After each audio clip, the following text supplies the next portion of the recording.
Good afternoon, ladies and gentlemen. Welcome to the George W. Norris Legislative Chamber. The afternoon session is about to reconvene. Senators, please record your presence. Roll call.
Mr. Clerk, please record.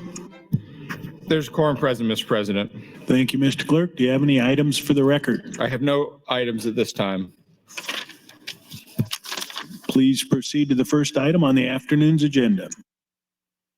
Mr. President, Legislative Bill 562, when the legislature left for recess, there was a pending motion from Senator Hunter Brackett as well as a pending motion from Senator Michaela Cavanaugh to reconsider that Brackett motion.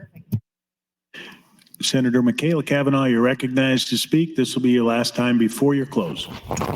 Thank you, Mr. President. Good afternoon, colleagues. I hope you had a nice lunch. So on Thursday, I keep wanting to say Friday, I started reading an article about E15 fuel, and I actually didn't mark where I left off in that article. So instead of starting from scratch, I'm going to move on to the next article that I have. So this is about this is Iowa State, it's not an article, I guess. Iowa State card policy briefs, E15 and E85 demand under RIN price caps and RVP waiver. Published by the Center for Agricultural and Rural Development, 578 Heady Hall, Iowa State University, Ames, Iowa. The views expressed in this publication do not necessarily reflect the views of the Center for Agricultural and Rural Development or Iowa State University. Interesting that they have that disclaimer. I wonder what kind of salacious views are expressed in this report. Iowa State does not discriminate on the basis of race, color, age, ethnicity, religion, national origin, pregnancy, sexual orientation, gender identity, genetic information, sex, marital status, disability, or status as a U.S. veteran. That's a very comprehensive statement. I'm going to read that again. Iowa State University does not discriminate on the basis of race, color, age, ethnicity, religion, national origin, pregnancy, sexual orientation, gender identity, genetic information, sex, marital status, disability, or status as a U.S. veteran. Well, if you're looking for a welcoming, comprehensive, inclusive community, it sounds like Iowa State University maybe is where you should go. Summary of findings. A leading renewable fuel standard reform proposal considered by policymakers would allow E15 fuel containing 15% ethanol sales throughout the year and implement a cap on D6 RIN prices between 10 cents to 20 cents per RIN. While year-round sales of E15 would encourage retailers to sell the fuel, capping D6 RIN prices would reduce consumption of E15 and E85. A cap on D6 RIN prices between 10 cents a gallon to 20 cents a gallon would likely reduce the effective ethanol mandate from 15 billion gallons to 14.3 billion gallons in 2018. Unless increased ethanol exports compensate for the reduced mandate, corn prices would decrease under the proposal's D6 RIN price cap. Introduction.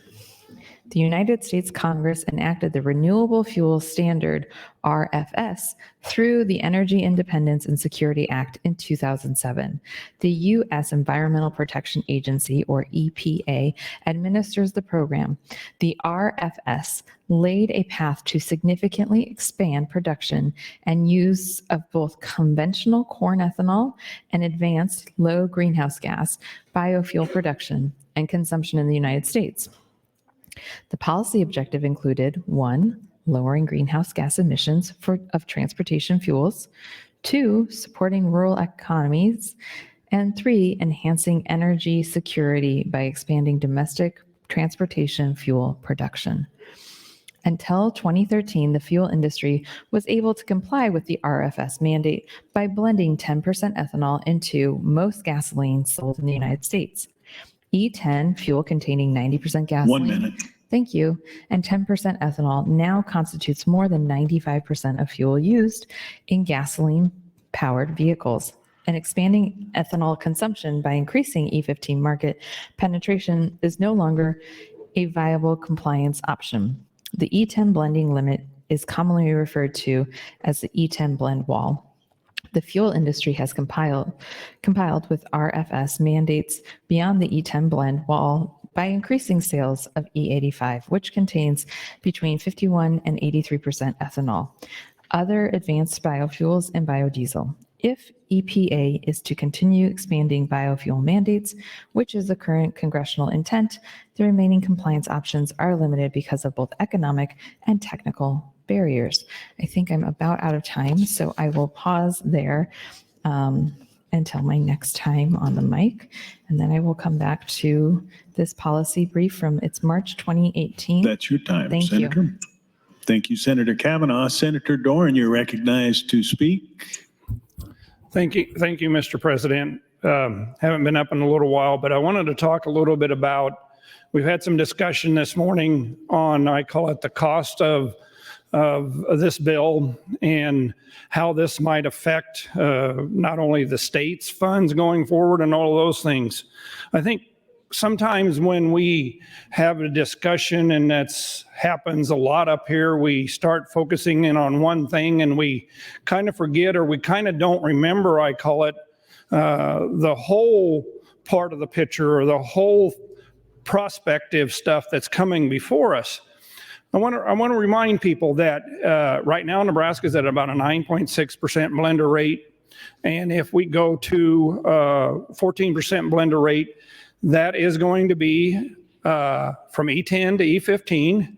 Studies have shown a 17% savings for the people of Nebraska, the consumers in Nebraska. That 17 cents times the amount of fuel that they would use amounts to $52 million. So we've talked a little bit about the cost of this bill, and the credits are capped at $5 million. The first year it's probably going to be an extra $1.5 million in the budget. And then after that, it'll ramp up, but it'll be capped at $5 million. I also look at the aspect of it, that's a 10-to-1 return for the people of the state of Nebraska, that they will be saving $50 million, a little over that, in the cost of their fuel in the years ahead. That's not going to a big oil company. That's not going out of state. That is going to an industry in our state that is critical to, I call it the agriculture industry in the state of Nebraska. I know I've talked a little bit before, but I want to talk again about ethanol plant I have close to me there at Adams and the co-op station in town. They have the blender pump that you can get E15, E30, E85. This winter, I was filling up there with my pickup, and I use E30 all the time, and I've been saving an average of 30 cents a gallon over the E10 price. But I ran into a neighbor who had bought a fairly new pickup, and they used it to pull around their wagons, their trailers, their stock trailers, and all of that. It was a heavy-duty pickup, and I said, "You're putting in ethanol in this." She said, "When we went to look for a pickup to buy a pickup to use on the farm, we looked at diesel pickups, and we looked at this pickup here that could use E85. That day when she was filling up, the price of diesel was over $4, and she was putting E85 in that pickup for $2.08. In other words, she was getting $2 a gallon savings. She says we normally fill up an average of 30 to 35 gallons. So she was saving an average of approximately $60 to $70 in every tank full. She said, we looked at the numbers, and she said we could not afford to own that diesel pickup versus buying this pickup. She said the numbers showed that we were definitely going to be money ahead. Her gas mileage, she said, for what they can tell, is probably pretty close to what a diesel could get. And she said the power is definitely there. We definitely get good power pulling all of our trailers, and that's why we bought the pickup. And she said, as often as we fill up, this is another one of those savings that I talk about for the people, the consumers of the state of Nebraska, is that they are getting savings from using the ethanol. I don't know where people get off and start calling this stuff a mandate and then this costs of this much or whatever. You also need to look at the whole picture. Thank you. You also need to look at the whole bigger picture. And the people in the state of Nebraska, if we go from E10 to E15, those gallons times 17 cents a gallon would amount to over a $50 million savings for the people of the state of Nebraska. And that is, to me, a critical part of this bill, how we can help the people of the state of Nebraska. Thank you, Mr. President. Thank you, Senator Dorn. Senator Brandt, you're recognized to speak. Thank you, Mr. President, and thank you, Nebraska, for supporting ethanol. So there's been some discussion this morning about subsidies in agriculture. And I guess I want to give a little background on why we have subsidies in agriculture. In the early 70s, when Earl Butz was the Secretary of Agriculture for President Nixon, there was a grand bargain struck. And in this country, the bargain was simply this: we will help subsidize the American farmer so that the entire American population can have access to cheap food. Today, Americans spend about 10% of their income for food, the lowest in the world, probably the lowest in the history of the world. And in exchange for that, farmers have overproduced, and the government has done that with subsidies. A lot of the developing countries in the world, it would take over 50% of your income on a daily basis to buy food for your family. America is all about cheap food. What this bill does is it helps use up some of the excess corn. And Senator Hunt was right. You don't eat yellow corn and you don't eat soybeans. That goes into the production of meats in this country, which are part of that 10% that you spend on food. I would be 100% in favor of removing all the ag subsidies. I would have no problem with that. What would happen to your food bills? The country probably most like the United States is Australia. They have no ag subsidies. Their citizens there spend 16% of their income for food. That would be over a 50% increase here in the United States. SNAP benefits are the biggest part of the farm program out there. And it is a partnership between urban America and rural America. As a farmer, you do not want to see people go hungry. I think the SNAP program is a great program to help people out there. Senator Raybould last week had mentioned that ethanol takes a lot of water. Ethanol takes 3 gallons of water for every gallon of ethanol produced at the plant. Gasoline takes 3 to 6 gallons of water for every gallon produced at the plant. So those are just a couple of facts and figures. I look forward to the back and forth. I support this bill, and I urge you to vote for LB 562. Thank you. Thank you, Senator Brandt. Senator Blood, you're recognized to speak. Thank you, Mr. President. I would yield any time I have to Senator Michaela Cavanaugh. Senator Kavanaugh, that's 4 minutes, 50 seconds. Thank you, Senator Blood. Thank you, Mr. President. So I was reading policy brief from Iowa State University from March 2018, and it is E15 and E85 demand under RIN price caps and an RVP waiver. I appreciate Senator Brandt's comments on SNAP and the part it plays in our agricultural state. Be great if everyone else in this body would come to understand good, strong public policy. Continuing with the report. The saturation of E10 in the marketplace, limited demand for higher blend ethanol fuels, and high production costs for biodiesel mean that compliance with the program is costly. This is best evidenced by the high and volatile prices for RFS tradable compliance credits known as RINs.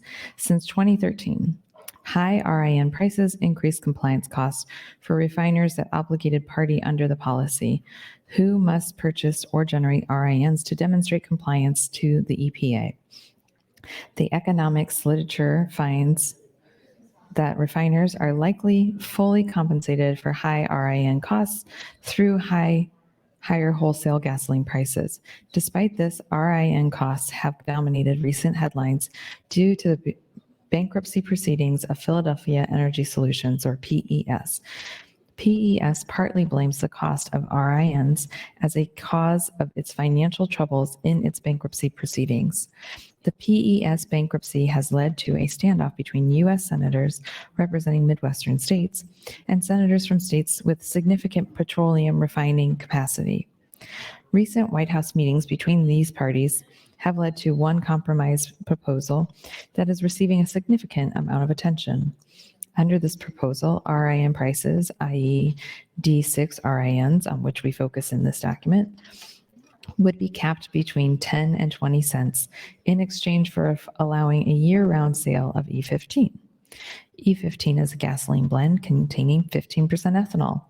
The lack of an E15 waiver from the Clear Air Act rules restricts E15 sales to non-summer months. This restriction is one reason why major gasoline retailers are reluctant to invest in fuel pumps and tanks that are needed before they can offer E15 in their stations. In this policy brief, we discuss the economics of this proposal. We first provide relevant background on technical issues currently limiting E15 sales, the economics of RIN price caps, and the role of RINs in expanding ethanol use in the United States. We then discuss the demand for higher blend ethanol fuels, E15 and E85, and implications for RIN price caps for E15 and E85 sales. Background. An understanding of several technical and economic factors is needed to understand the current discussions about the RFS and E15. Here, we briefly discuss how the EPA could implement a RIN price cap. We then summarize how fuel content restrictions currently limit year-round sales of mid-ethanol blend fuels. Last, we summarize the role of RINs in incentivizing consumption of high ethanol blend fuels. Implementing a RIN price cap. 1 minute. Thank you, Mr. President. I'm noticing that the chamber is particularly barren this afternoon. Maybe everyone's celebrating the signing of LB 77 with the governor. Implementing an RIN price cap. The EPA could implement a cap on RIN prices in two ways. First, EPA could offer waiver credits, much like they currently do for the cellulosic, I think I'm butchering that, cellulosic portion of the RFS mandates. The EPA would allow parties to purchase RINs at a fixed price from the agency instead of on the market. Biofuel production would not generate these waiver credits. Second, the EPA would allow parties to accrue compliance deficits and pay a fixed non-compliance fee. So I got the 1-minute warning, so I think that I'm probably getting close to being out of time. So I'm going to mark the page there, and I will come back That's to your it. time, Thank you, Senator. Mr. President. Thank you, Senator Kavanaugh. Senator Conrad, you are recognized to speak. Thank you, Mr. President. I yield my time to Senator Kavanaugh, if she so desires. Senator Kavanaugh, that's 4 minutes, 50 seconds. Thank you, Senator Conrad. Picking up where I was left off, it was on implementing the RIM price caps. I read the first paragraph, so if you look up this report. These two mechanisms would cap RIM prices and reduce the economic incentive for increasing biofuel use. Refiners will comply with RFS mandates by purchasing RINs generated on the open market only when RIN prices are less than the waiver credit price. Suppose that fuel retailers require a RIN price that is higher than the capped price to sell E15 or E85. Rather than compensate the retailer by purchasing a higher priced RIN, refiners will go to the EPA to purchase RINs at the capped price. RIN price caps have merit in certain circumstances. High RIN prices since 2013 have led to extensive RFS lobbying by both biofuels and oil industry, kind of like we have happening right now out in the rotunda, where apparently every lobbyist has a client or is hired for this bill. The EPA has responded to this pressure by adjusting the statutory mandates. This process has led to high RIN price volatility. If the EPA or Congress want to meet RFS mandates only if compliance costs are below a certain level, a RIN price cap is the most effective way to do so. Under a RIN price cap, investors, producers, and other market participants know that they must produce and sell biofuels at or below the cap, reducing uncertainty caused by policy gyrations. That's quite the word. Policy gyrations. The level of a RIN price cap is crucial. A low cap signals to markets that only low-cost compliance options can be used to meet the mandates, and that remaining compliance will be met through waiver credits, purchases, or non-compliance fees. A low RIN price cap also reduces the incentive to blend biofuels into motor fuel and increase fueling infrastructure, e.g. blender pumps. RVP waivers and biofuel use. Restrictions on reed vapor pressure, or RVP, for retail gasoline ethanol blends limit sales of E15 and certain higher blend in summer months. RVP is a measure of gasoline volatility. The U.S. Clean Air Act limits RVP during ozone seasons to reduce evaporated emissions from gasoline. Blending ethanol into gasoline impacts the fuel's RVP non-linearly. At blending levels below about 50%, RVP levels generally exceed Clean Air Act standards. Blends greater than 50% ethanol meet the RVP restrictions. Figure 1 graphs the relationship between ethanol blending and RVP, along with the 9 pounds per square inch PSI summertime limit. As can be seen, any ethanol blend with below 50% violates current summertime standards. 1 minute. Thank you, Mr. President. Again, if anybody wants to give me their time, I'm happy to take it. The Clean Air Act includes a waiver for E10, allowing the fuel to be 1 PSI greater than the limit for other fuels. While the Act includes some exceptions, the waiver has generally allowed E10 to be sold year-round in all states. Higher blend ethanol fuels, however, do not have a waiver. For very high ethanol blend fuels like E85, this is not an issue since RVP levels are below the 9 psi limit. However, the lack of 1 psi waiver for E15 and other mid-level ethanol blends necessarily limits retailers' ability to sell the fuels in the summer. The economic role of RINs in the consumption of ethanol. The EPA created the RIN system to implement and enforce the RFS. That's your time, Thank Senator. you, Mr. President.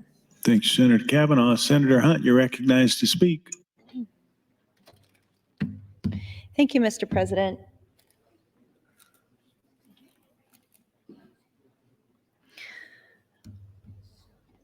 I rise in support of the motion to reconsider with genuine and real concerns about LB 562. I think one of the most damaging forms of government, one of the most damaging things government can do to innovation, to business, to growth and development, especially for a state like Nebraska that's losing population. I saw some statistic that we have like a net loss of students from Nebraska of nearly 3,000 per year that were bleeding out to other states. And as you all know and have admitted privately, a lot of the policies that we advance here in the legislature are a big reason for that. You know, we know that young people look at the policies of a state that they're thinking about moving to when they're considering where to go to college, when they're considering where to work. If you look up the transcript for the hearing on my bill to ban workplace discrimination against LGBTQ Nebraskans, where many people don't realize in Nebraska it's still legal to be fired because you're in a same-sex relationship. We heard testimony from Union Pacific, from other members of the chamber, from the Chamber of Commerce, citing specific cases when they extended job offers to people and the job offers were rejected, not because it's not a good job, but because it's in Nebraska, literally only because there are people who don't see Nebraska as a place where they can be successful and have a family and have a good job, only because of the policies that we have in this state. And it used to be in previous years, we would bring up this LGBTQ anti-discrimination bill. It would be common for people who are still in this body to make arguments like, well, we don't even know if this is happening. If anyone ever lost their job for being gay, I haven't seen that. I don't really think it's real.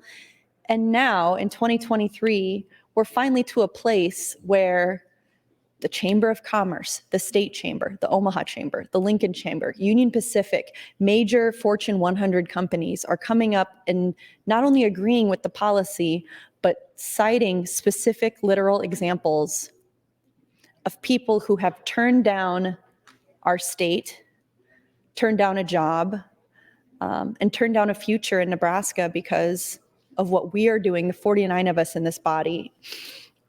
And one of the most damaging things that I think government can do to small businesses like gas stations, when our state is faced with such a crippling level of brain drain, is overregulation, mandates, these rules that are put in place by government to control or restrict certain aspects of commerce, to control or restrict what it is that they can stock on their shelves, what it is they can put in their gas pumps. It stifles innovation. It creates unnecessary barriers for small businesses. And ultimately, those limitations harm consumers. I believe, and I think that my record is clear on this, that regulation should only be limited to what is needed to protect public health and safety.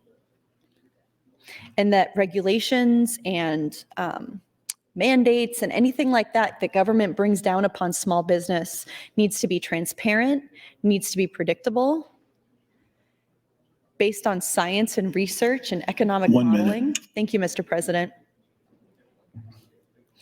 But what's happening with LB 562 is it's using mandates and regulations and big government as a tool to advance a political agenda.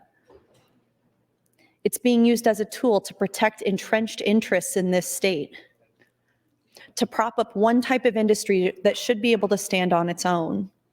And all of that is coming at the expense of our small business community in Nebraska and at the expense of consumers. Thank you, Mr. President. Thank you, Senator Hunt. Senator Slama, you are recognized to speak. Question. The question has been called. Do I see 5 hands? I do. The question is, shall debate cease? All those in favor, call the House? Okay. There's been a request for a call of the House.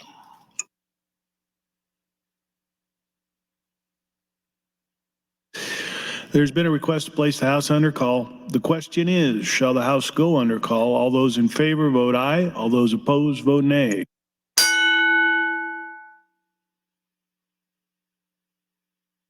Record, Mr. Clerk. 19 nays, no nays to place the House under call. The House is under call. Senators, please record your presence. Those unexcused senators outside the chamber, please return to the chamber and record your presence. All unauthorized personnel, please leave the floor. The House is under call.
Senators Frederickson, Dover, Clemens, and Erdman, please return to the chamber and record your presence. The House is under call.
All unexcused members are present.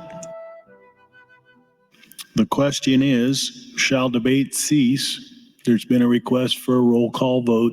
Mr. Clerk. Senator Aguilar, voting yes. Senator Albright, voting yes. Senator Arch, voting yes. Senator Armendariz, Senator Ballard, voting yes. Senator Blood, voting no. Senator Bosson, voting yes. Senator Bostar, voting yes. Senator Bostelman, voting yes. Senator Brandt, voting yes. Senator Brewer, voting yes. Senator Breezy, Senator John Kavanaugh, voting no. Senator Michaela Kavanaugh, not voting. Senator Clements, voting yes. Senator Conrad, voting no. Senator Day, Senator DeBoer, not voting. Senator DeKay, voting yes. Senator Dorn, voting yes. Senator Dover, voting yes. Senator Dungan, voting no. Senator Erdman, voting yes. Senator Frederickson, not voting. Senator Holleran, voting yes. Senator Hansen, voting yes. Senator Hardin, voting yes. Senator Holcroft, voting yes. Senator Hughes, voting yes. Senator Hunt, voting no. Senator Ibaugh, voting yes. Senator Jacobson, voting yes. Senator Kauth, voting yes. Senator Linehan, voting yes. Senator Lippincott, voting yes. Senator Lowe, Senator McDonald, voting yes. Senator McKinney, voting no. Senator Mosier, voting yes. Senator Merman, voting yes. Senator Raybold, voting no. Senator Reapy, voting yes. Senator Sanders, voting yes. Senator Slama, voting yes. Senator Vargas, Senator Von Gillern, voting yes. Senator Walls, not voting. Senator Wayne, not voting. Senator Wishart, voting yes. Vote is 32 ayes, 7 nays, Mr. President, on the motion to cease debate. Debate does cease. Senator Michaela Kavanaugh, you're recognized to close on the motion to reconsider. Thank you, Mr. President. I don't trust you.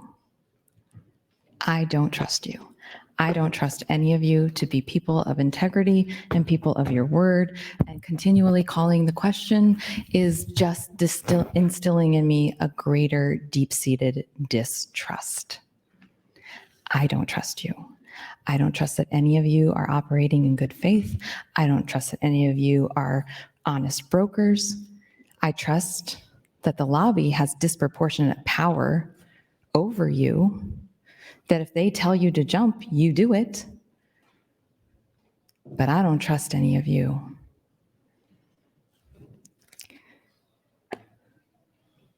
So,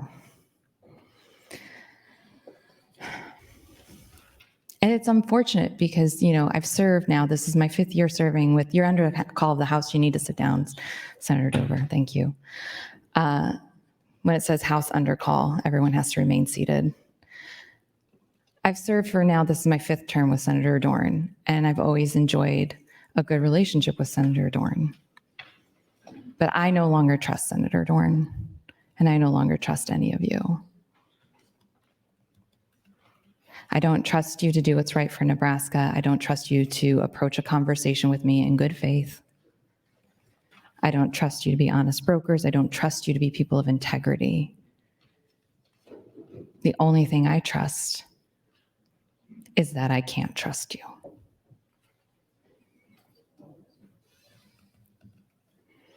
And every time I start to gain a minuscule amount of trust, you undermine it with this kind of thing. And it's not just about a person calling the question, it's about the people who vote for it as well. You undermine the trust. And then you want something.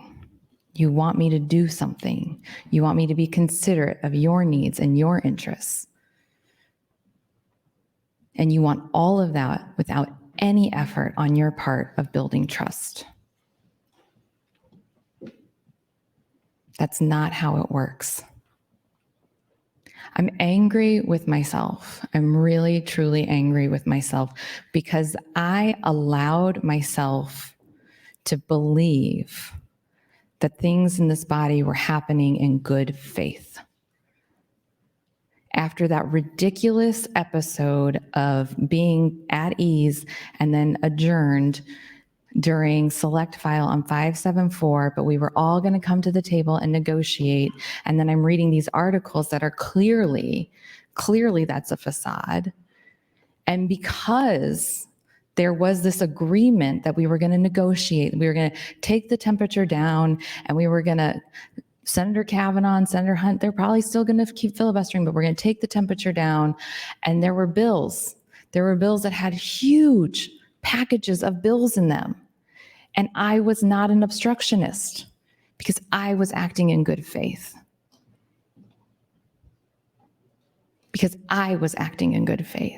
And what did it get me? Absolutely nothing. Not a thing. It didn't get me any of you treating me any better or treating any of the Democrats any better.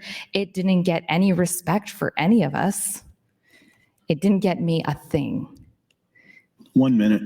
It got conversations about how so-and-so is going to be punished because they yielded Michaela Kavanaugh time. It didn't get me a thing. And honest to goodness, friends, the handful of you that there are, I'm sorry. I don't trust this body. I don't trust them to do what's right. I don't trust them to stand up and make good on their word. I will make good on my word. If you want to behave like this, it'll be more than just this bill. It will be more than just this bill. And you should take caution and you should take care in how you conduct yourselves in this body. I don't need to mind my P's and Q's. That's your time, Senator. Thank you. Roll call vote. Thank you, Senator. There's been a request for a roll call vote on the motion to reconsider. Mr. Clerk. Senator Aguilar. Voting no. Senator Albright. Voting no. Senator Arch. Voting no. Senator Armendariz. Senator Ballard. Voting no. Senator Blood. Voting no. Senator Boston. Voting no. Senator Bostar. Voting no. Senator Bostelman. Voting no. Senator Brandt. Voting no. Senator Brewer. Voting no. Senator Breezy. Senator John Kavanaugh.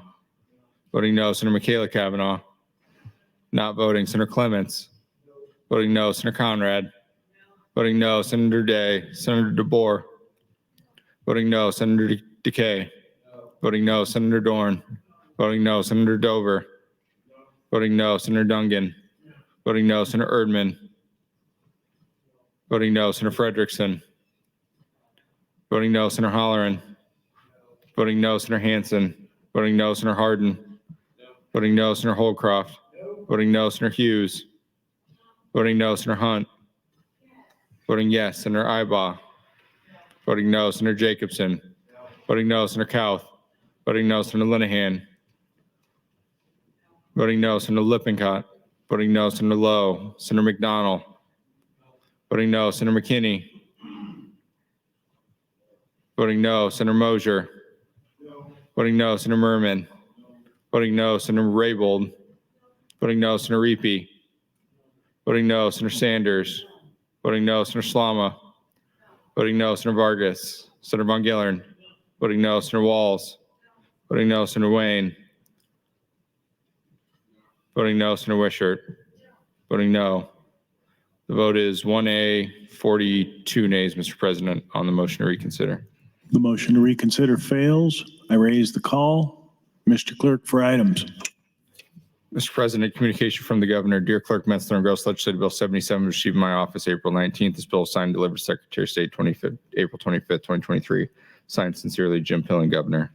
Mr. President, concerning LB 562, Senator Hunt would move to recommit Legislative Bill 562. Senator Hunt, Senator Hunt, you're recognized to open. Thank you, Mr. President. I rise with this motion to recommit LB 562 to committee because I think that regulation and government regulation and these limitations and mandates we put on small businesses should only be limited to what's necessary to protect people's health and safety. that there should be a public health and safety interest for things like that, and that they shouldn't be used as tools for advancing a political agenda or protecting a special interest or propping up one type of industry that should be able to stand on its own. And when we do that, that all comes at the expense of small businesses that we're trying to support, especially in rural Nebraska, and consumers ultimately. There is an amendment on this bill that I think we will get to. And there are some differences between LB 562 and the amendment AM 1248 that's been proposed. In LB 562 as introduced, beginning January 1st, 2024, the bill would require retail dealers to make E15 fuel, so that's gas stations, would require gas stations to make E15 fuel blends available from at least 50% of qualifying fuel dispensers at a retail location, unless the retailer has not installed, replaced, or converted a motor fuel storage tank at that location after January 1st, 2024, or unless the retailer makes E15 blends available at least one qualifying dispenser at that location beginning January 1st, 2027. LB 562 as introduced also provides that this section does not require or limit E15 blends sold at non-qualifying fuel dispensers. That's great. It says you don't have to sell fuel from a dispenser that can't dispense the fuel. Very good. This section further provides that a retailer is not in violation during periods when fuel storage and dispensing infrastructure is under construction, and it authorizes the Department of Agriculture to require retailers to give advance notice of such work. There are also a couple of waivers under LB 562 as introduced. Waivers, it says governor executive order waiving the E15 standard during times of ethanol shortage or excessive costs, creating hardship for consumers. So that's one kind of escape valve for this.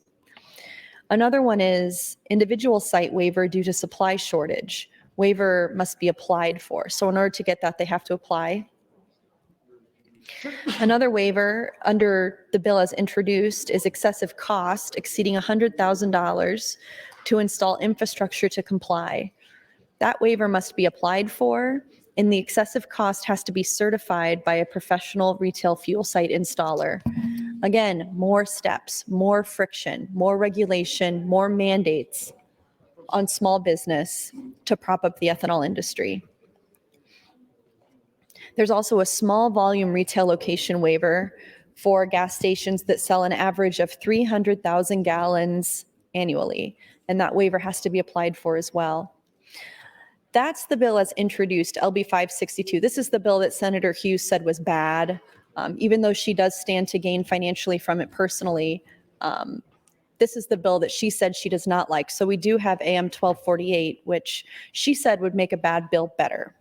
And what that amendment would do, according to this sheet, passed out by, I'm not sure who passed this out. When we pass things out, we put our initials on them, and I always write my name on it. A lot of you have the same initials too. So I don't know who passed this out. MD, so whoever that is. Oh, Myron Dorn. It's probably Myron Dorn. Okay, Senator Dorn. So this sheet says, beginning January 1st, 2024, a retail motor fuel site shall advertise and sell E15 from at least 50% of dispensers when any new retail motor fuel site is built after that date, or any existing retail motor fuel site if, after that date, the retailer replaces more than 80% of facilities and infrastructure at the retail site. And then beginning January 1st, 2028, existing retail motor fuel sites shall offer E15 at least one dispenser if the statewide average ethanol blend rate for 2027 is less than 14%. Blend rate is determined according to new section 9. So even attempting to improve LB 562, we're still putting mandates on businesses. We're still putting friction and steps and paperwork and loopholes and things to file on small businesses. And most of them, I hope, have an attorney. They probably do have an attorney who's well-versed in these things, but I know a lot of them don't. And a lot of them have to invest a significant amount of time learning these new regulations, learning these new mandates, how to be in compliance with these directives from the government. And I'm not convinced that they need these mandates in order to serve their customers. We're putting in statute that we're going to prefer one type of fuel over all others. We're going to mandate that gas stations put that fuel in 50% of their pumps. And nobody's asking for this. The market would ask for this, and it would sort itself out, and small businesses would sell what their consumers want normally without government needing to prop that industry up. Under AM 1248, there are also waivers and exemptions, according to this sheet passed out by Senator Dorn.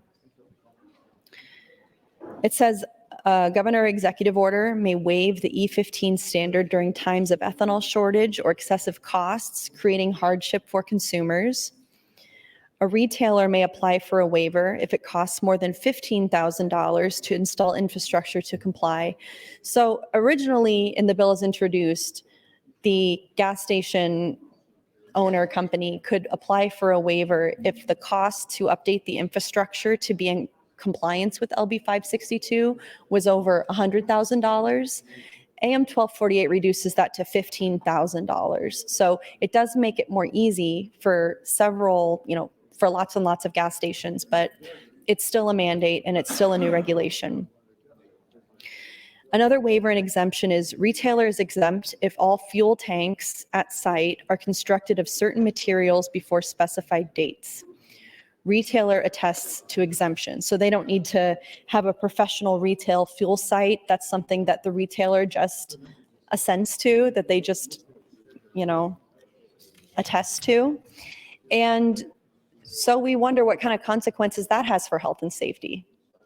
It's a question. And another waiver and exemption is retailer is exempt if a small volume retail location. Retailer attests to exemption. So in the original bill, these waivers had to be applied for.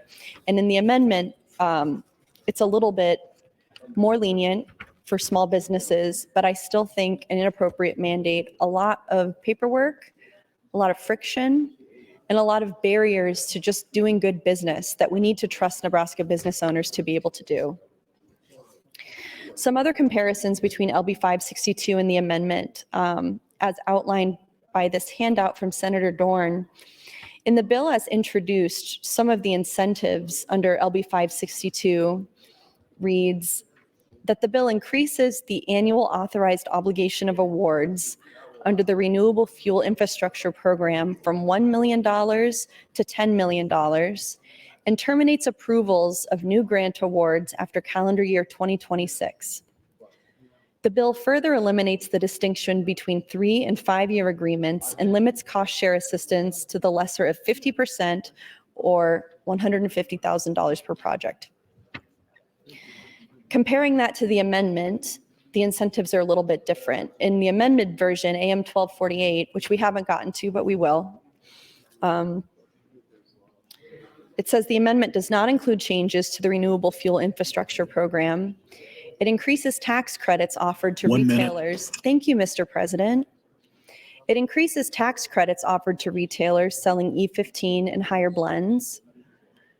Currently, the credit is an amount equal to 5 cents per gallon of E15 and 8 cents per gallon of E25 or higher blends sold. The cumulative amount of credits allowed is capped at $2 million the initial year, and the cap is adjusted annually according to the amount of credits claimed the previous year, but may not exceed $4 million. No new credit applications accepted after December 31st, 2026.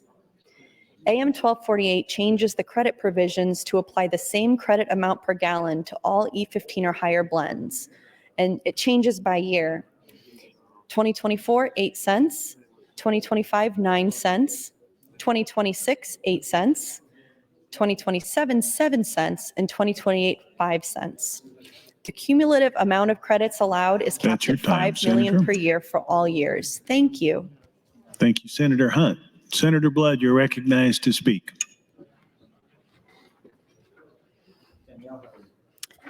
Thank you, Mr. President. I would yield any time I have to Senator Michaela Cavanaugh. Senator Kavanaugh, that's 4 minutes, 51 seconds. Thank you, Mr. President. Thank you, Senator Blood. There is, I think, an hour and 2 minutes left on this bill. I'm sure the question's going to be called again, and I'm sure you all are going to vote for it. I'm taking note, mental note, of all the lobbyists that are out there using their influence on procedure in the legislature. Taking note of lobbyists that are trying to not only have their influence on policy, but have their influence on procedure. I'm taking note. I'm taking note of the lobbyists that are acting inappropriately and wielding influence on procedure. It is noted. It is definitely noted. And it is definitely not going to be forgotten. And it's not going to be forgotten on this bill. It's not going to be forgotten on this bill when it's on select file. It is not going to be forgotten on this bill when it's on final reading. I am taking note.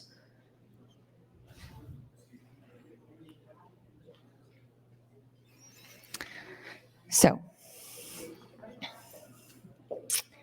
back to the report I was reading.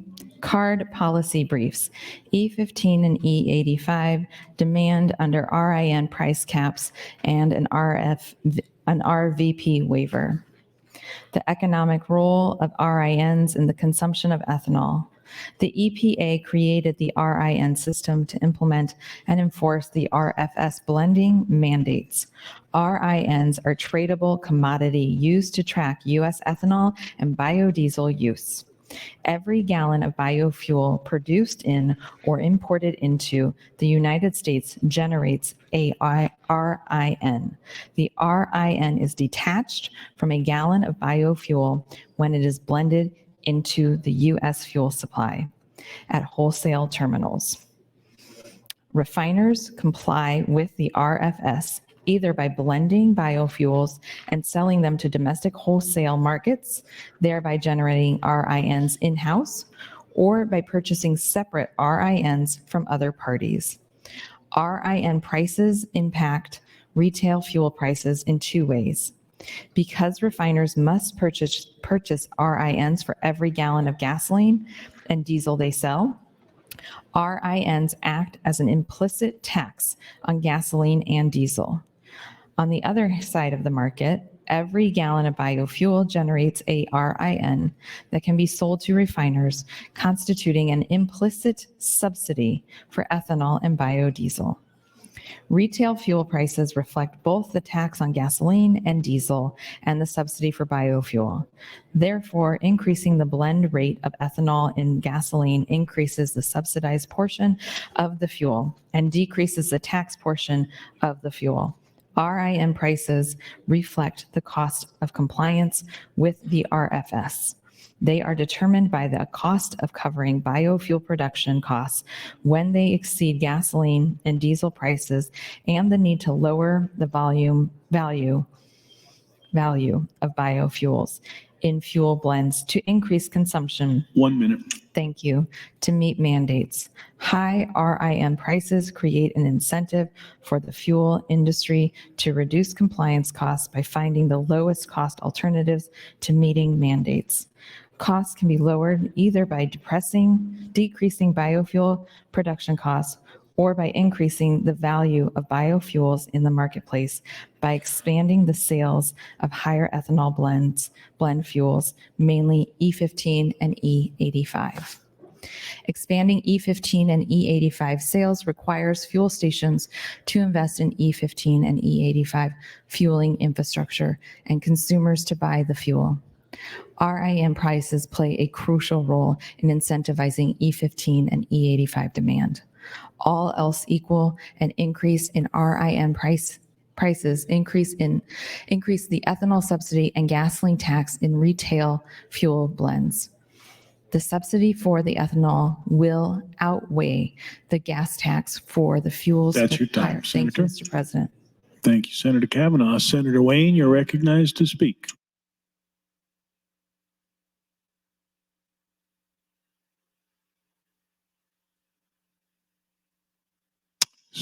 Senator Michaela Cavanaugh, you're next in the queue. Thank you, Mr. President. I'll pick up where I left off. The subsidy for the ethanol will outweigh the gas tax for fuels with higher ethanol blends. Therefore, as RIN prices rise, the retail price spread between low and high ethanol blend fuels increases. Figure 2 illustrates how RIN prices impact E0, E10, E15, and E85 retail prices. To create the figure, we hold wholesale ethanol and gasoline prices constant at $1.45 a gallon and $1.80 a gallon, respectively, and assume retail fuel is marked up over wholesale fuel costs by 75 cents a gallon. We then calculate retail fuel prices as a function of RIN prices, which we vary between $0 and $1 per gallon. When RIN prices are zero, the only factor driving retail prices is the different wholesale costs of ethanol and gasoline. As RIN prices increase, the price of E0 increases.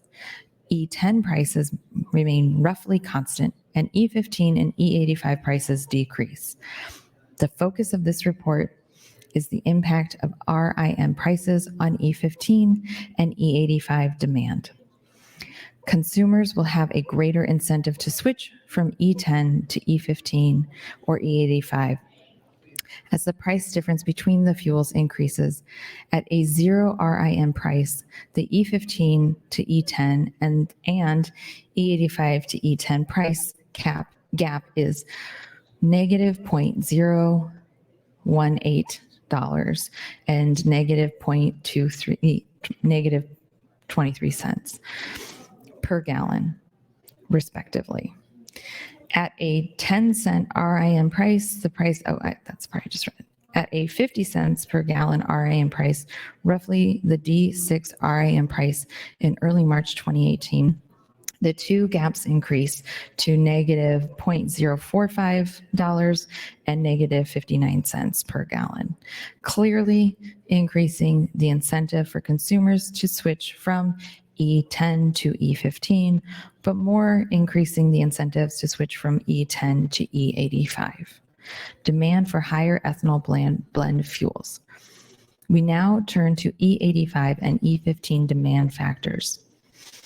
We build on research by Babak and Pilote and Lau and Pilote and Babak. E85 consumption. We highlight here several factors that influence E85 demand in the United States. Flex fuel vehicle, or FFV. To fuel using E85, a consumer must own a flex fuel vehicle. Many car companies offer vehicle models with FFV options, and for many years, FFVs were a standard feature for many cars. Owning an FFV allows a motorist to fuel with any fuel from E0 to E85, affording them maximum flexibility in choosing between low and high ethanol blend fuels. Around 20 million out of the over 260 million vehicles in the United States today are FFVs. However, most located in major metropolitan areas without easy access to E85. Also, the number of new vehicle models offered as FFVs has declined. Thank you, Mr. President. Of FFVs has declined in the last 3 years as incentives for their production under the corporate average fuel economy standards were phased out. Fuel station availability. E85 requires fuel station owners to invest in specialized fueling infrastructure. This may include installing in new underground tanks or modifying existing tanks and purchasing above ground dispensing equipment. Many stations looking to offer E15 or E85 instant blender pump dispensers that draw fuel from tanks containing E85 or E100 pure ethanol and E10. I think I'm about out of time again, so I will mark where I am until my next time in the queue, and I will get back in the queue. Thank you, Mr. President. Thank you, Senator Kavanaugh. Senator Conrad, you're recognized to speak. Thank you, Mr. President. I yield my time to Senator Hunt if she so desires. Senator Hunt, that's 4 minutes, 50 seconds. Thank you very much, Senator Conrad. I was going over some of the differences between LB 562 and Amendment 1248, which will be coming up on this bill. Talking about the difference in the credit provisions to AM 1248. AM 1248 changes the credit provisions to apply the same credit amount per gallon to all E15 or higher blends. And that credit amount changes by each year, per year. In 2024, the credit per gallon is 8 cents. 2025, 9 cents, goes up. 2026, 8 cents, back down again to the same as 2024. And then from there, it starts to decrease again. From 2027, it's 7 cents. And from 2028, it's 5 cents. The cumulative amount of credits allowed is capped at 5 million per year for all years. So once those cents per gallon reach $5 million, there's no more credits each year. And it also extends the period for acceptance of credit applications until December 31st, 2028. I'm unclear from this sheet. I'll have to look at the text of the bill, what the type of credit acceptance there was in the original bill, but I don't think that there was one.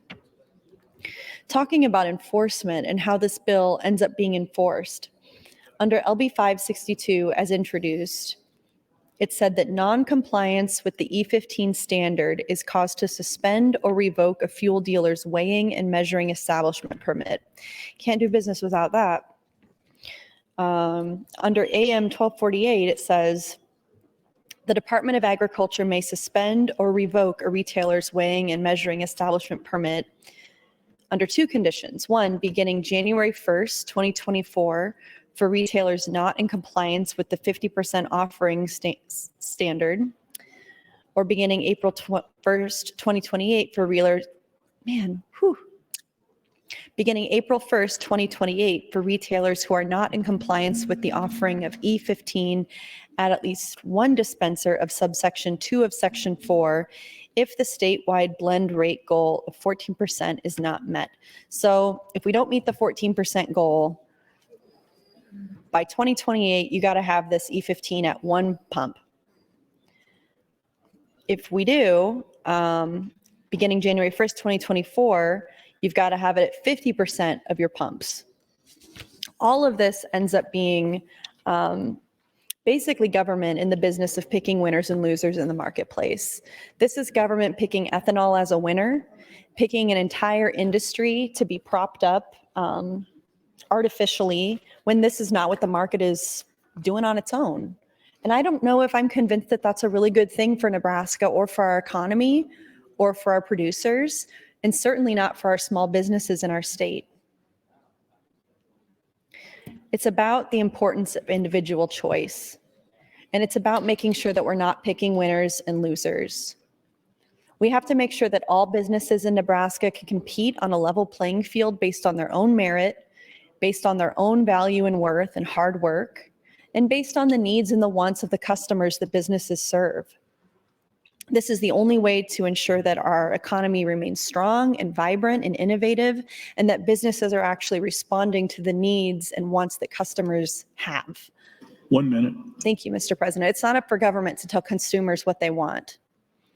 It's not, quote unquote, creating competition when government hands down an edict like this and says, this is what consumers want. Consumers want 50% of your pumps to be dispensing E15. Maybe they do. Maybe without this bill, you'd be having gas stations with 80% of the pumps having E15. I don't know. But the thing is, we'll never know if we mandate this stuff and don't let businesses with consumers work out what the market's actually demanding. Thank you, Mr. President. Thank you, Senator Hunt. Senator Walls, you're recognized to speak. Thank you, Mr. President. I'm going to yield my time to Senator Hughes. Senator Hughes, that's 4 minutes, 50 seconds. Thank you, Senator Walls, and thank you, President. So I just wanted to stand up for a little bit and talk about the committee amendment to this bill. And just want to say again, I kind of discussed it the first time I was at the microphone, that our committee worked extremely hard at this amendment that gave it a goal. Like I'd said before, the ethanol industry just kept saying, we're one of the lowest states with ethanol blends sold, and Minnesota is beating us. I think somebody mentioned at around 12%. Right now we're sitting at, I believe, 9.7%. And so we need to make everybody switch over right now. And there are already tax credits that were in place, which I called, as before, the carrot. And I felt like hadn't let that go to work yet. And so we worked with the ethanol industry and the retailers and came up with a better plan that would give us a goal and tax credits in place for retailers to use to get to that goal. We also changed that requirement of, instead of $100,000 or more, if it costs you, you wouldn't have to do it. We moved that down to $15,000, which is much more palatable. And so that made this bill better and less of a mandate. We have up until January 1st of 2028 to achieve that. And every month, I believe, there will be a report done by the state of Nebraska saying where we are at on that ethanol blend for the state, so that we will have kind of a picture of where we're going month to month and if we're achieving if we're getting close to that goal or not. So I am really hoping that we can get to this amendment and that we can advance the ethanol bill. And I will give my remaining time to Senator Dorn if he would like it. Maybe Senator Dorn, that's 2 minutes, 40 seconds. Thank you, Mr. President. Thank you, Senator Hughes. One thing I do appreciate this afternoon, and several of the speakers that have got up have talked about, I call it the bill, and the discussion of what's in the bill, what's in the amendment. And just as Senator Hughes pointed out, how some of that changed, how it changed over time with the committee, with many people involved and a lot of discussion. Wanted to go back to what I talked about earlier, though, that if or when we get to a 14% blender rate in the state of Nebraska, what that does to the consumers in the state of Nebraska. That would project to, as surveys have happened, a 17-cent savings per gallon of gasoline that they are using. That will put $52 million back into the pockets of the consumers, of the people of the state of Nebraska. I don't know too many bills up here or too many things up here that we do that covers, I call, the whole segment of the population of the state of Nebraska. So anybody that drives a car or anybody that drives a vehicle that uses gas, E15, E10, any of those fuels, any of those gas fuels, they would be participating in this savings. Quite often when we pass some bills up here or we pass some laws or whatever, they're more focused on one part or one segment of our economy. This, again, benefits everybody in Nebraska that drives those types of cars, that use this ethanol fuel, that use this fuel. In return, it also benefits other people, the farmers, it benefits the people that grow the corn, benefits the ethanol people. It also benefits what I call our exports out of this state, because as we produce all this ethanol, we can never begin to use all this in the state of Nebraska. Much of it goes out of state. Some of it goes over across the ocean, across the seas or whatever. Saw a study reading this as I prepared for this, that by the year 2030, China is going to have more gas cars than we are. More gas cars in the United States. They're going to some electric, just like we are, but they will surpass us in the total number of cars. So as we export any ethanol to them, we talk about this climate and the effects of that. this is one avenue that definitely improves that aspect of it. Thank you, Mr. Thanks, President. Senator Dorn. Senator Michaela Cavanaugh, you're recognized to speak.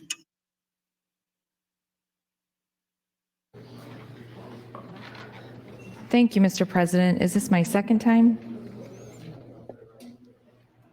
Yes. Thank you, Mr. President. Okay, I marked off where I left off on the card report from card policy briefs, March 2018, E15 and E85 demand under RIN price caps and an RVP waiver. Okay, from March 2018. So this allows the station owner to offer multiple mid to high ethanol blend fuels. According to the Alternative Fuels Data Center, 3,224 stations currently offer E85 in the United States as of early March 2018. Energy content price discounts. A gallon of pure ethanol contains around 33% less energy than a gallon of pure gasoline. As the ethanol content of a fuel increases, vehicle mileage per gallon decreases, and consumers will need to fill up their tanks more often. As we get higher ethanol, we get lower fuel mileage. Interesting.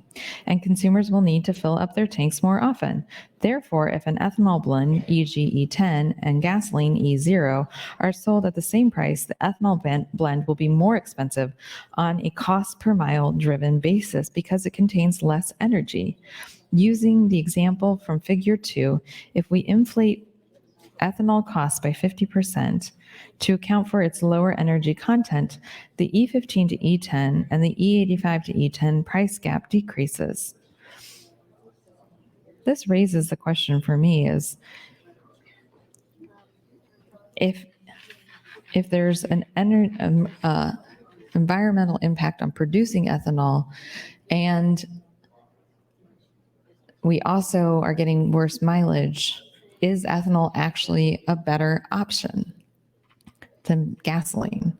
If you get better mileage with gasoline and you're still, be interesting to do. I'm sure somebody's done a study on it.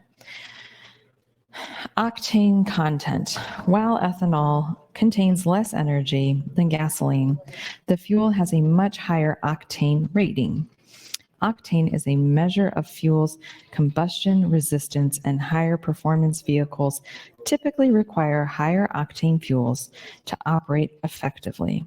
Regular gasoline usually has an 87 octane rating, while premium gasoline typically has an octane rating of at least 91.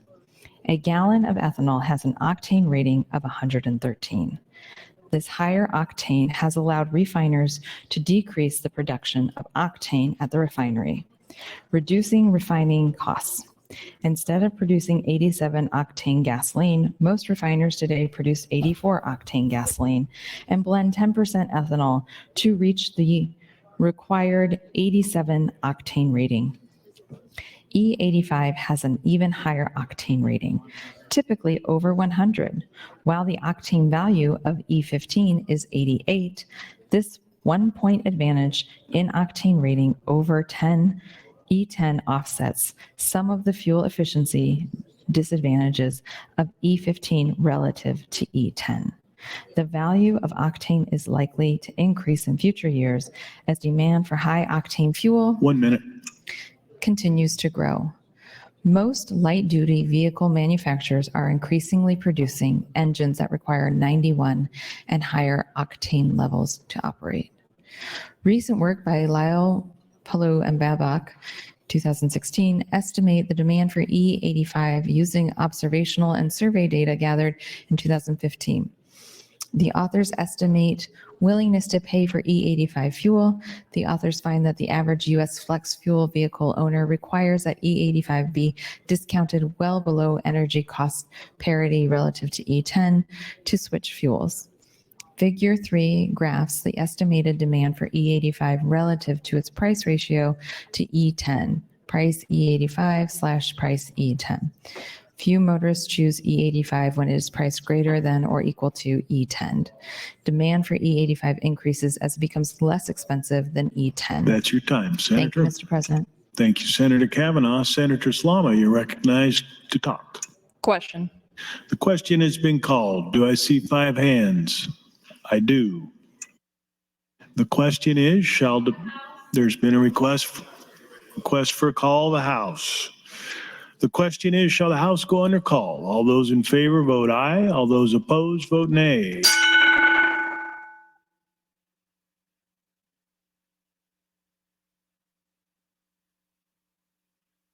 Record, Mr. Clerk.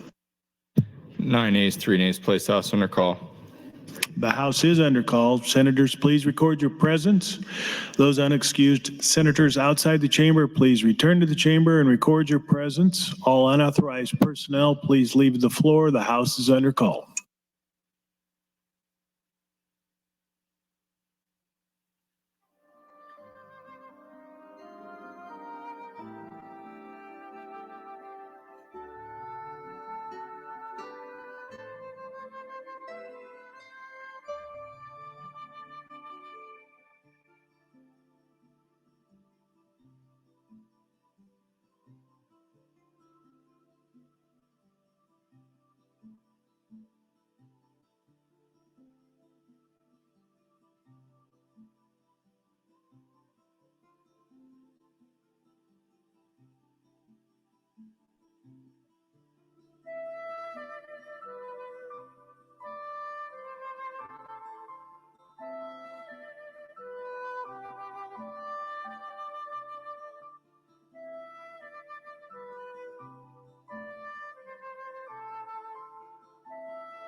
Senators Blood, DeKay, Conrad, McKinney, Linehan, DeBoer, Dover, Holdcroft, Ibach, Reapy, Wayne, and Boson, please return to the chamber and record your presence. The House is under call.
Senator Hansen announces guests in the north balcony. Fourth graders from Lyons, Decatur, Northeast in Lyons. Please stand and be recognized by your Nebraska Legislature.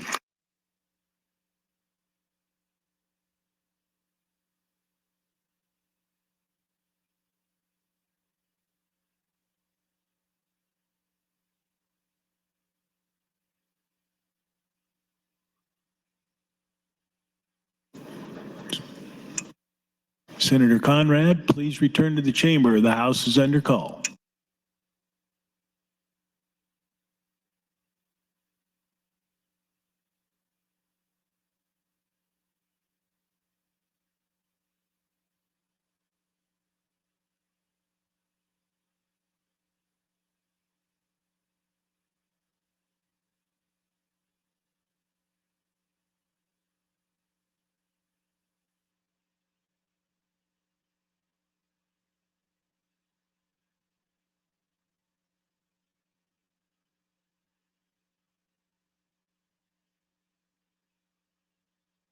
All unexcused senators are present. The question is, shall debate cease? There is a request for roll call vote. Mr. Clerk. Senator Aguilar. Voting no. Senator Albright. Voting yes. Senator Arch. Senator Armendariz. Senator Ballard. Voting yes. Senator Blood.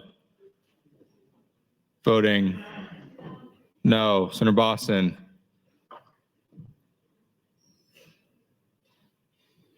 Voting yes. Senator Bostar. Not voting. Senator Bostelman. Voting yes. Senator Brandt. Voting no. Senator Brewer. Voting yes. Senator Breezy. Senator John Kavanaugh. Voting no. Senator Michaela Kavanaugh. Not voting. Senator Clements. Voting yes. Senator Conrad. Voting no. Senator Day. Not voting. Senator DeBoer. Not voting. Senator DeKay. Voting yes. Senator Dorn.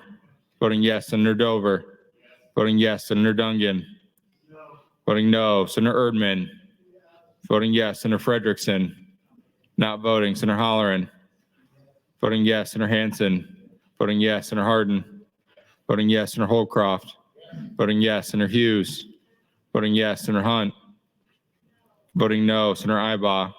Voting yes. Senator Jacobson. Voting yes. Senator Kauth. Voting yes. Senator Linehan. Voting yes. Senator Lippincott. Voting yes. Senator Lowe. Voting yes. Senator McDonald. Voting yes. Senator McKinney. Voting no. Senator Mosier. Voting yes. Senator Merman. Voting yes. Senator Raybold. Not voting. Senator Reapy. Voting yes. Senator Sanders. Voting yes. Senator Slama. Voting yes. Senator Vargas. Senator Von Gillern. Voting yes. Senator Walls. Not voting. Senator Wayne. Not voting. Senator Wishart. Not voting. Senator Aguilar voting yes. Vote is 29 ayes, 7 ayes, Mr. President, to cease debate. Debate does cease. Senator Hunt, you're recognized to close.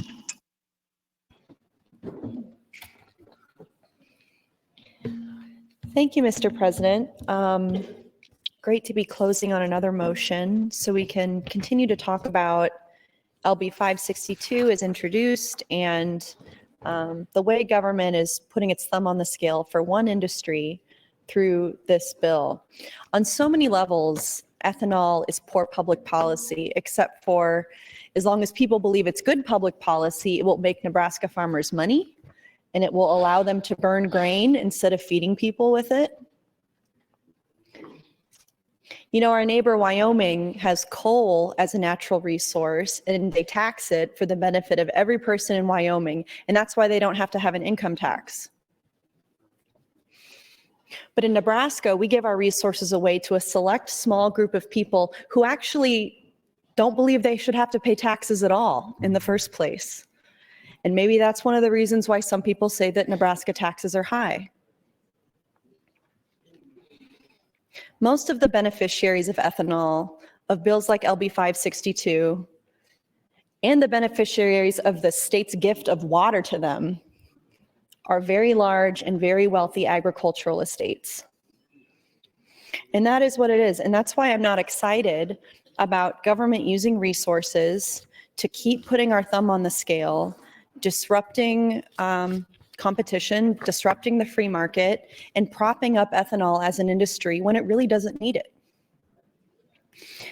If E15 is such a great fuel, government shouldn't have to mandate that 50% of pumps in a gas station dispense it.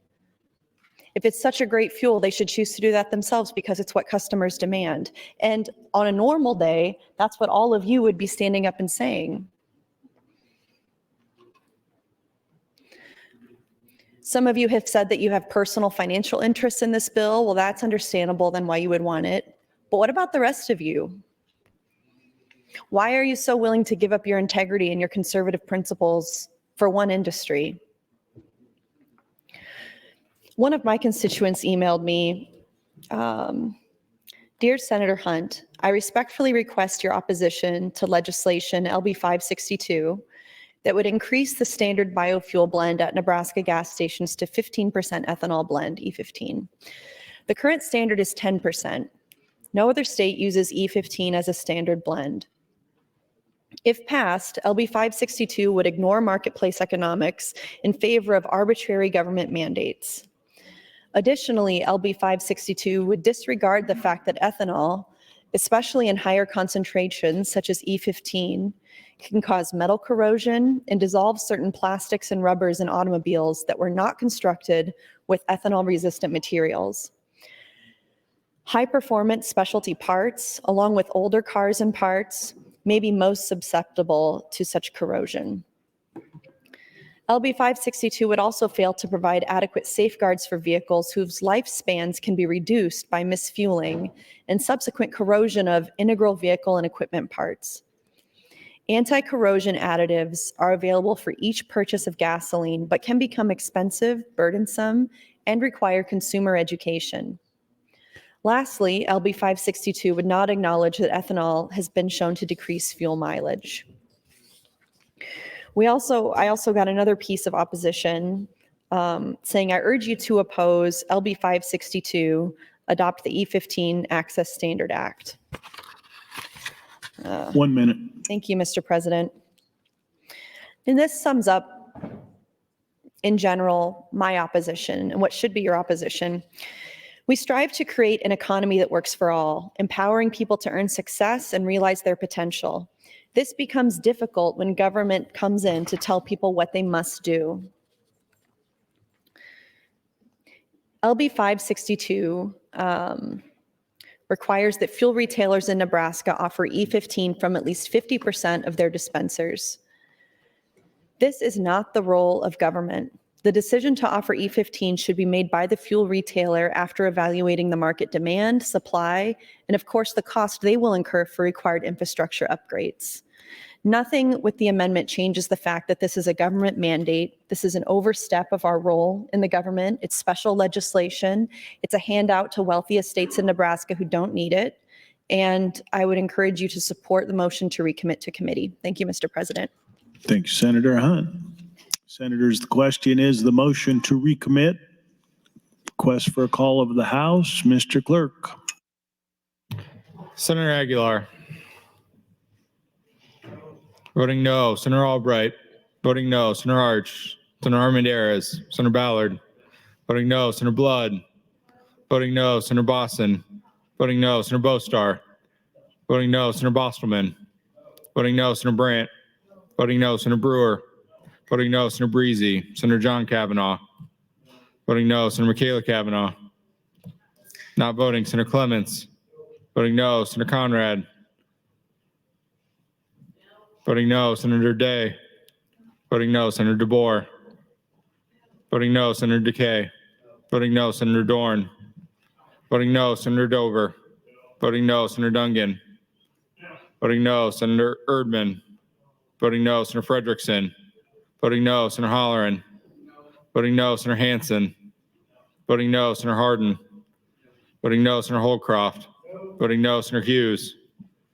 Voting no. Senator Hunt. Voting yes. Senator Ibaugh. Voting no. Senator Jacobson. Voting no. Senator Kauth. Voting no. Senator Linehan. Voting no. Senator Lippincott. Voting no, Senator Lowe. Voting no, Senator McDonald. Voting no, Senator McKinney. Voting no, Senator Mosier. Voting no, Senator Merman. Voting no, Senator Raybold. Voting no, Senator Reapy. Voting no, Senator Sanders. Voting no, Senator Slama. Voting no, Senator Vargas. Senator Von Gillern. Voting no, Senator Walls. Voting no, Senator Wayne. Voting no, Senator Wishart. Voting no. Vote is 1A, 43 nays, Mr. President, on the motion to recommit. The motion to recommit fails. Raise the call. Mr. Clerk for items. Mr. President, Senator Michaela Cavanaugh moved to reconsider the vote just taken.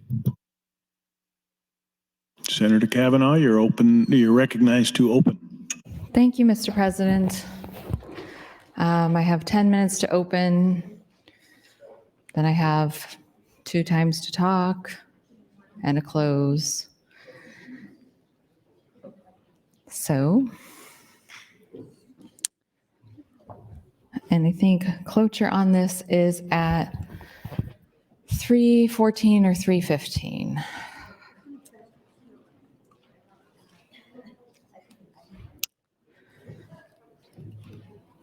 Not much left to say on the disappointment that is today, so I'll just go back to reading about E15.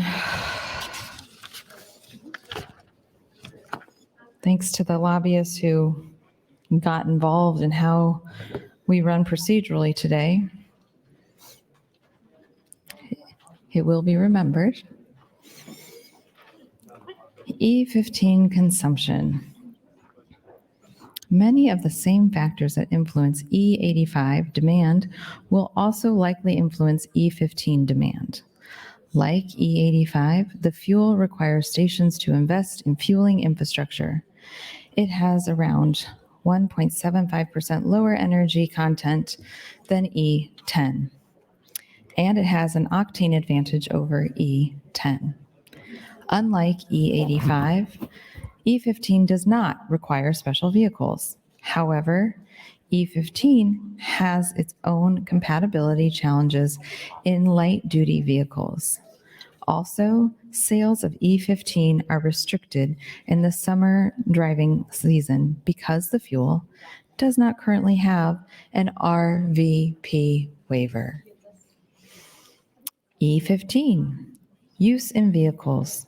In 2011, EPA granted a waiver that allowed for E15 use in light-duty motor vehicles produced after 2001.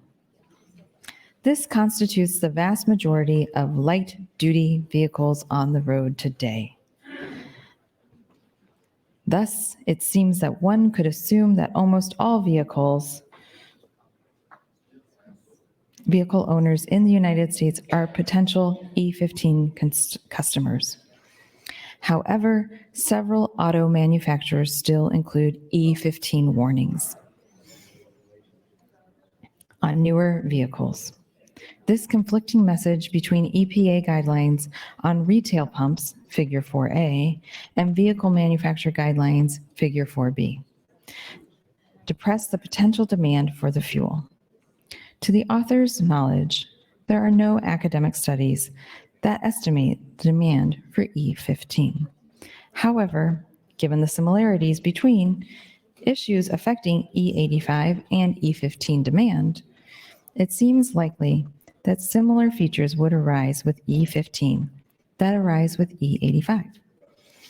At least in the short run, selling substantial volumes of E15 will likely require price discounts below E10 on an energy parity basis. At current prices, E15 must be priced 4.3 cents per gallon lower than E10 to make it equal to the GGE basis. In Figure 2, this would require a 47-cent RIN price. Distribution of E15 fueling stations. Although motorists may be willing to fuel with E15, its distribution is limited to the number of retail stations which sell the fuel.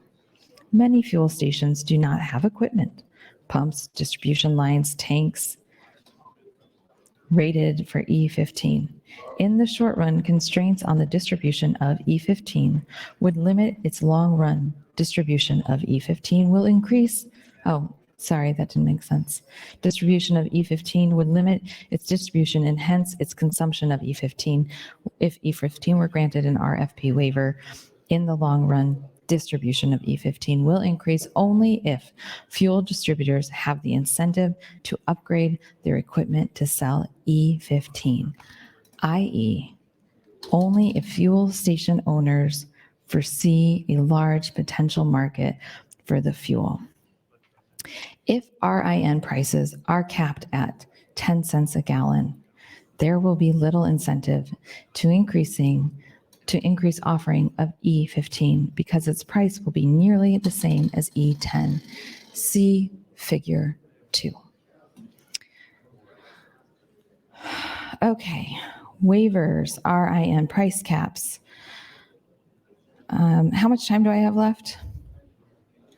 4 minutes, 40 seconds. 4 minutes, 40 seconds. Fantastic. Thank you, Mr. President. Okay.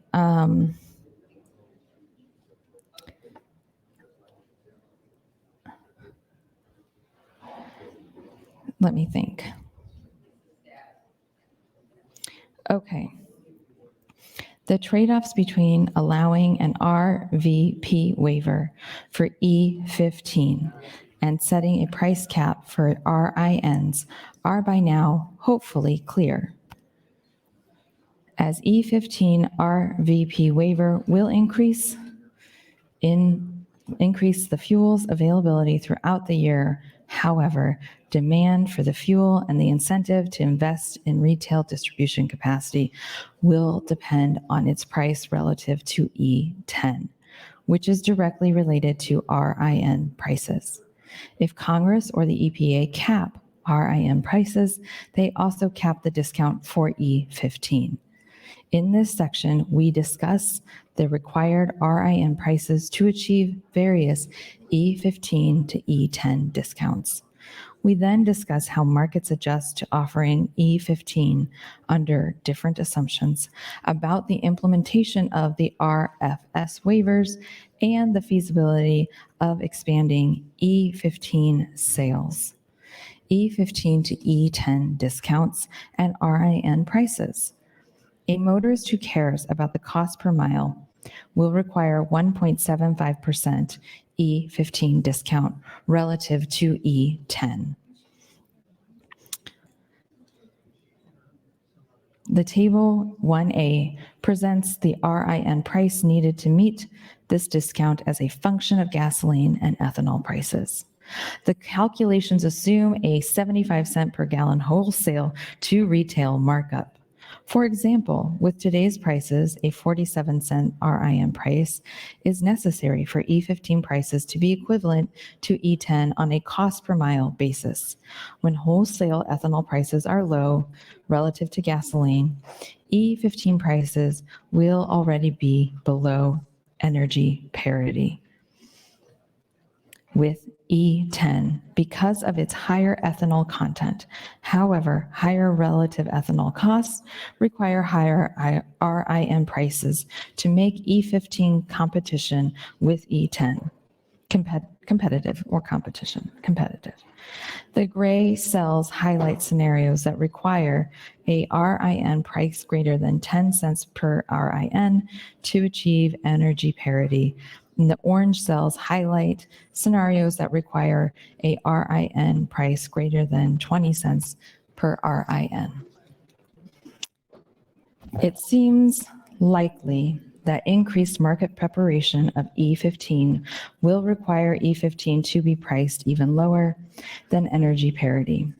For example, motorists may need larger E15 to E10 discounts before they switch fuels because E15 is unfamiliar or because car manufacturers do not recommend using E15. Table 1B explores the required RIN prices. 1 minute. Thank you, Mr. President. Okay, 1 minute, and there are 7 to 8 minutes left, and then I think I'm next in the queue. And then I have other times, my close, but we won't get to all of that. So my next time in the queue will be my last time, and will be almost cloture at that point. So basically, my last chance to withdraw my motion is in the next 5 minutes. Okay. Well, something for me to ponder, but I probably won't ponder it too hard. I've been pondering for a while. Yeah. Okay. It seems likely that increased market penetration. That's your time, Senator. Thank you, Mr. President. You're next in the queue, Senator Kavanaugh. Thank you, Mr. President. Okay, so I have this 5 minutes, and I'll get back in the queue, though the queue looks pretty long. I have this 5 minutes, which will take us to 8:13, and cloture is at 3:14, 3:15-ish, one or the other, I'm not sure. So we will still be on this amendment then at that time.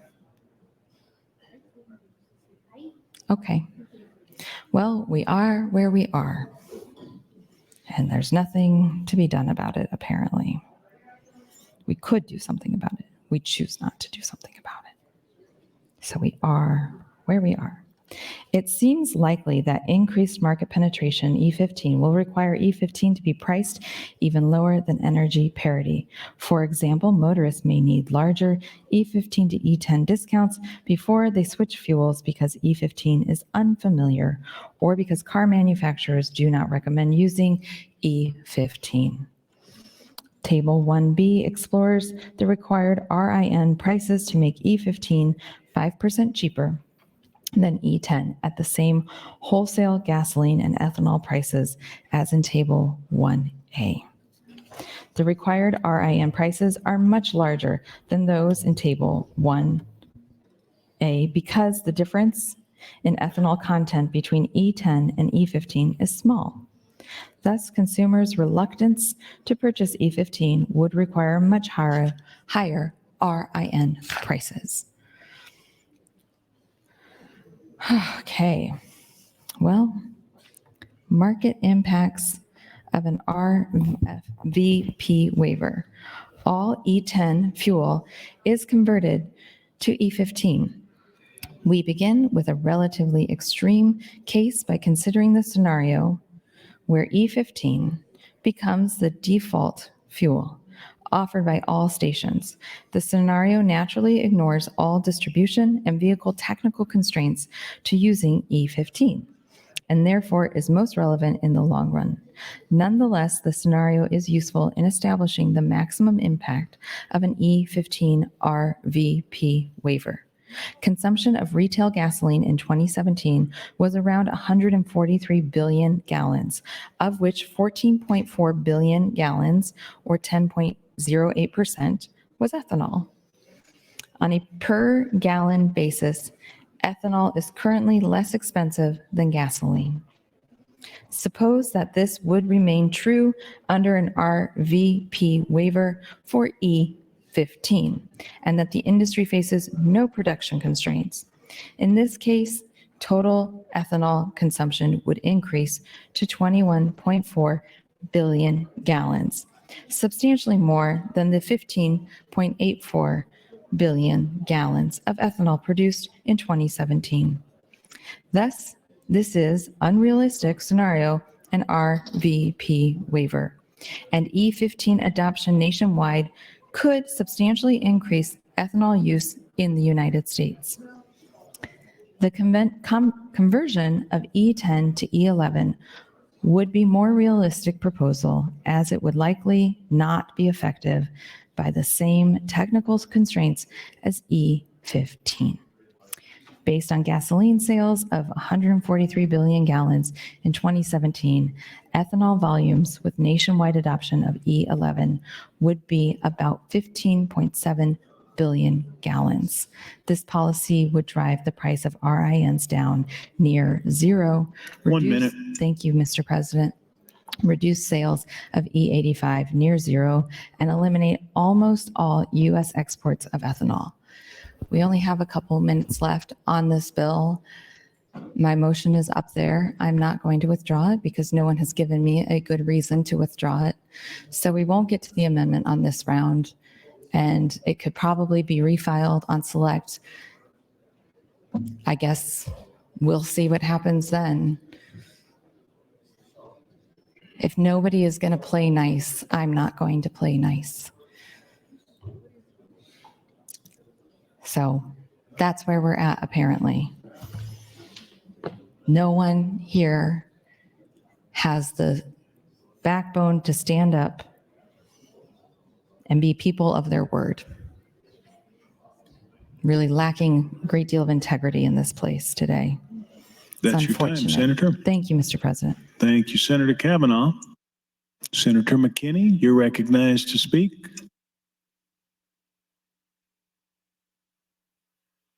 Senator Conrad, you are recognized to speak. I don't know. The lobby's always been doing the vote count, so I don't know. I'd be happy to yield my time to Senator Kavanaugh if she so desires. Senator Kavanaugh, that's 4 minutes, 48 seconds. Thank you, Mr. President. Thank you, Senator Conrad.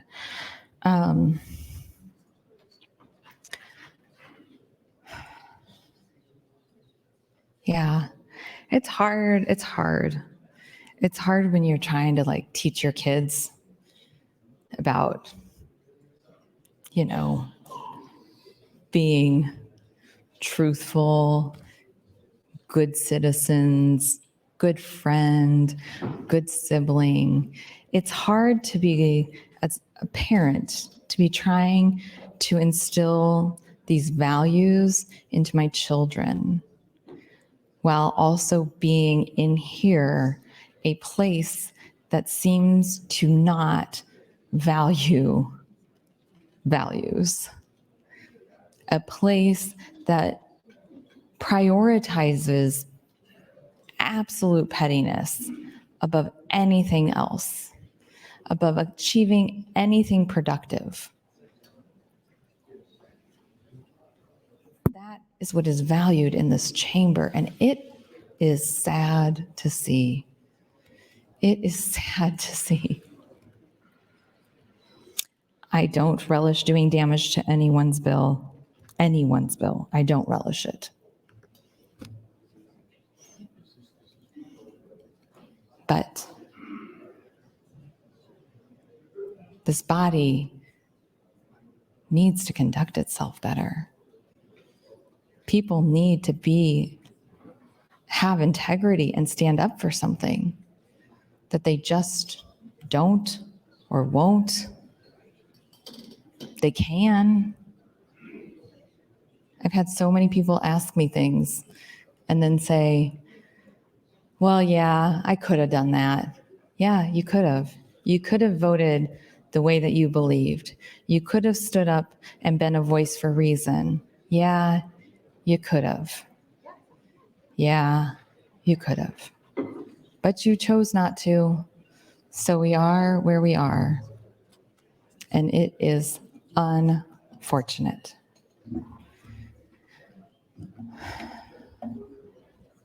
It's 3:16, so I think that we probably are at the cloture time and it's just waiting for me to talk or to stop talking. So I will yield the remainder of my time to the chair. Thank you, Senator Kavanaugh.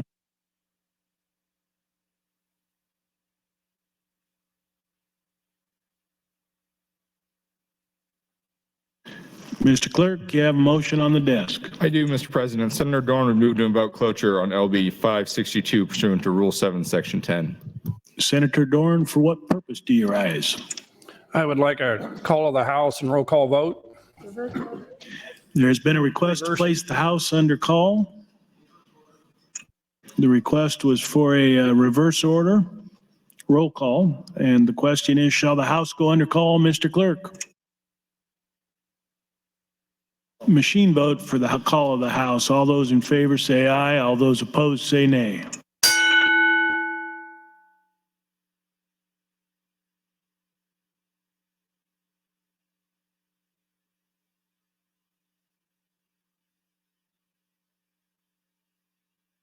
Record, Mr. Clerk. 24 ayes, 3 nays, place House under call. The House is under call. Senators, please record your presence. Those unexcused senators outside the chamber, please return to the chamber and record your presence. All unauthorized personnel, please leave the floor. The House is under call.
All unexcused members are present. Members, the first vote is the motion to invoke cloture. All those,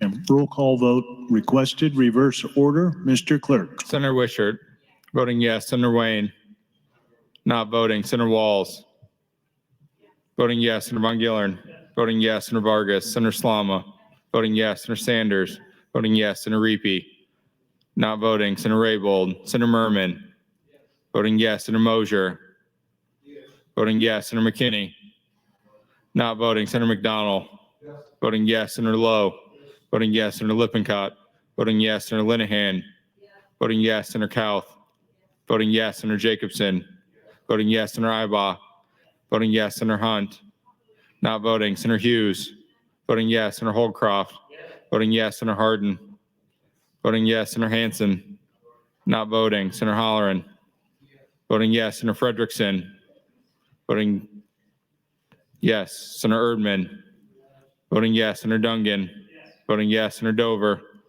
voting yes. Senator Dorn, voting yes. Senator Decay, voting yes. Senator DeBoer,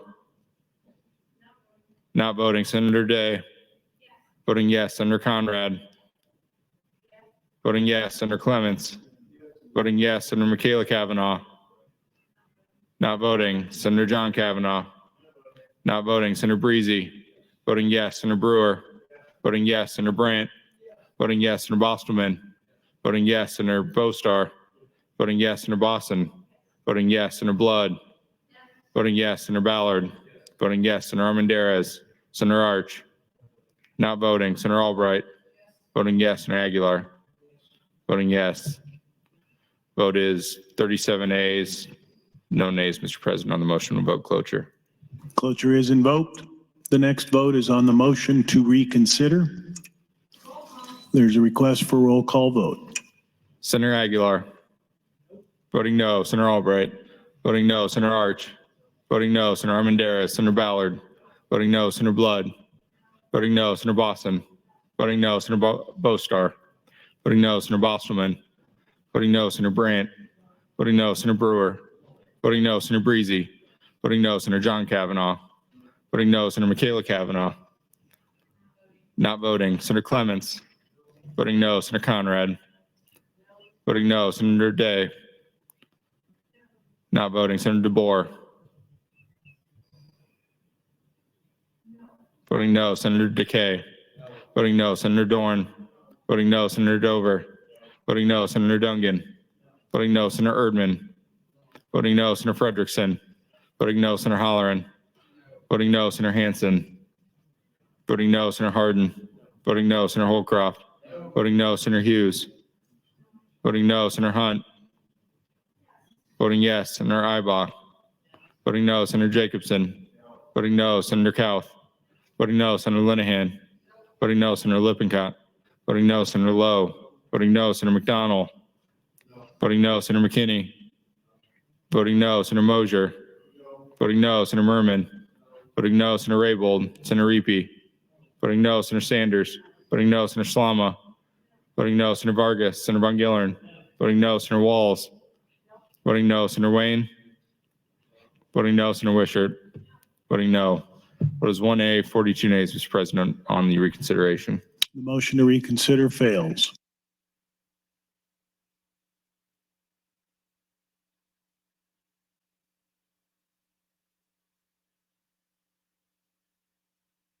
The next vote is on the advancement to E&R initial for LB 562. There's a request for a roll call vote. Mr. Clerk. Senator Aguilar, voting yes. Senator Albright, voting yes. Senator Arch, excuse me, not voting. Senator Armendariz, Senator Ballard, voting yes. Senator Blood, voting yes. Senator Boston, not voting. Senator Bostar, voting yes. Senator Bostelman, voting yes. Senator Brandt, voting yes. Senator Brewer, voting yes. Senator Breezy, voting yes. Senator John Kavanaugh, not voting. Senator Michaela Kavanaugh, not voting. Senator Clements, voting yes. Senator Conrad, voting yes. Senator Day, voting yes. Senator DeBoer, not voting. Senator Decay, voting yes. Senator Dorn, Voting yes, Senator Dover. Voting yes, Senator Dungan. Not voting, Senator Erdman. Voting yes, Senator Frederickson. Not voting, Senator Halloran. Voting yes, Senator Hansen. Not voting, Senator Hardin. Voting yes, Senator Holdcroft. Voting yes, Senator Hughes. Not voting, Senator Hunt. Voting no, Senator Ibach. Voting yes, Senator Jacobson. Voting yes, Senator Kauth. Voting yes, Senator Linehan. Voting yes, Senator Lippincott. Voting yes, Senator Lowe. Voting yes, Senator McDonald. Voting yes, Senator McKinney. Not voting, Senator Mosier. Voting yes, Senator Merman. Voting yes, Senator Raybold. Senator Reapy. Not voting, Senator Sanders. Voting yes, Senator Slama. Voting yes, Senator Vargas. Senator Von Gillern. Not voting, Senator Walls. Voting yes, Senator Wayne. Not voting, Senator Wishart. Voting yes. Vote is 32 ayes, 1 nay, Mr. President, on the advancement of the bill. LB 562 advances to E&R initial. Raise the call. Mr. Clerk for items. Mr. President, your Committee on Enrollment and Review reports Legislative Bill 565 is correctly engrossed and placed on final reading. Additionally, your Committee on Enrollment and Review reports Legislative Bill 191 to select file with E&R amendments. New A bill, Legislative Bill 92A, introduced by Senator Slama. It's bill for an act relating to appropriations, appropriates funds to aid in the carrying out of the provisions of Legislative Bill 92. New LR 109 for Senator Brandt. That'll be laid over. Mr. President, next item, Legislative Bill 227. Senator Hunt would move to bracket the bill until June 2nd, 2023.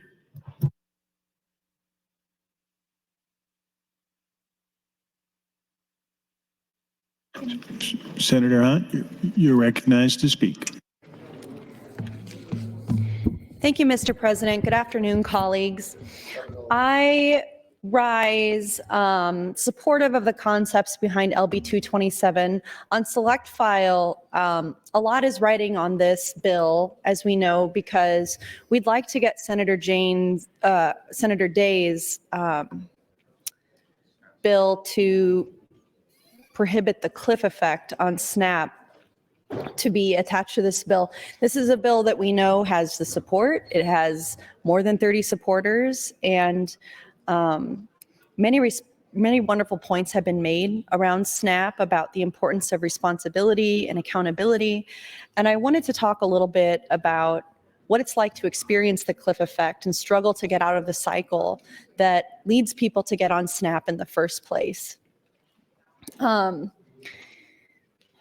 One thing that's really nice about SNAP is that in some ways it's more valuable than money because it's earmarked just for food. All kinds of people who face poverty, they have different expenses that come up as a surprise all the time. It's that feeling of just when you're getting ahead, just when you feel like you're on top of your bills and you're starting to be able to save money or to pay off some debt, another unexpected expense comes forward. Maybe you have one family car and there's an unexpected expense with the car. Or you have a home, but then there's an unexpected problem with the furnace or the air conditioner, and it's not the kind of repair that you can put off. Maybe there's a medical emergency, a medical expense, which Nebraskans are very familiar with after the last 3 years and going through this pandemic, going through the caregiving responsibilities that come with that. And when people in poverty are facing these unexpected costs at any time, like you never know what's going to come up, and all of you have experienced this to yourself in your life, it's so reassuring to know that you've got a SNAP card that only has money on it for food.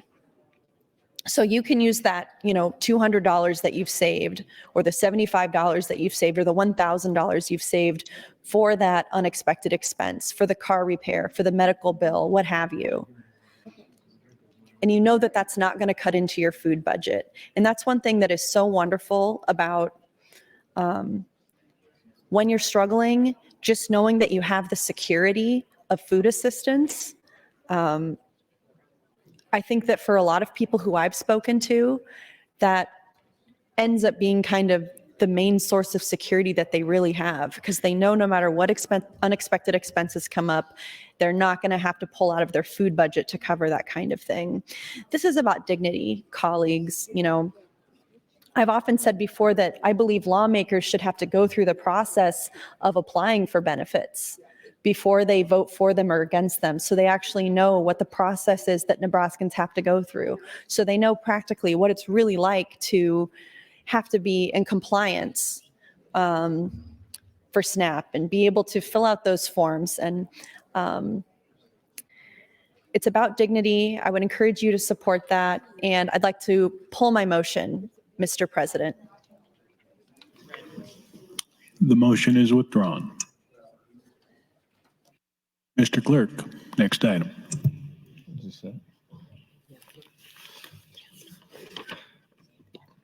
Mr. President, Senator Hunt would move to recommit LB 227. Senator Hunt, you're recognized to open on the motion. Thank you, Mr. President. I'll pull this motion and I'll pull my remaining motion as well. Thank you.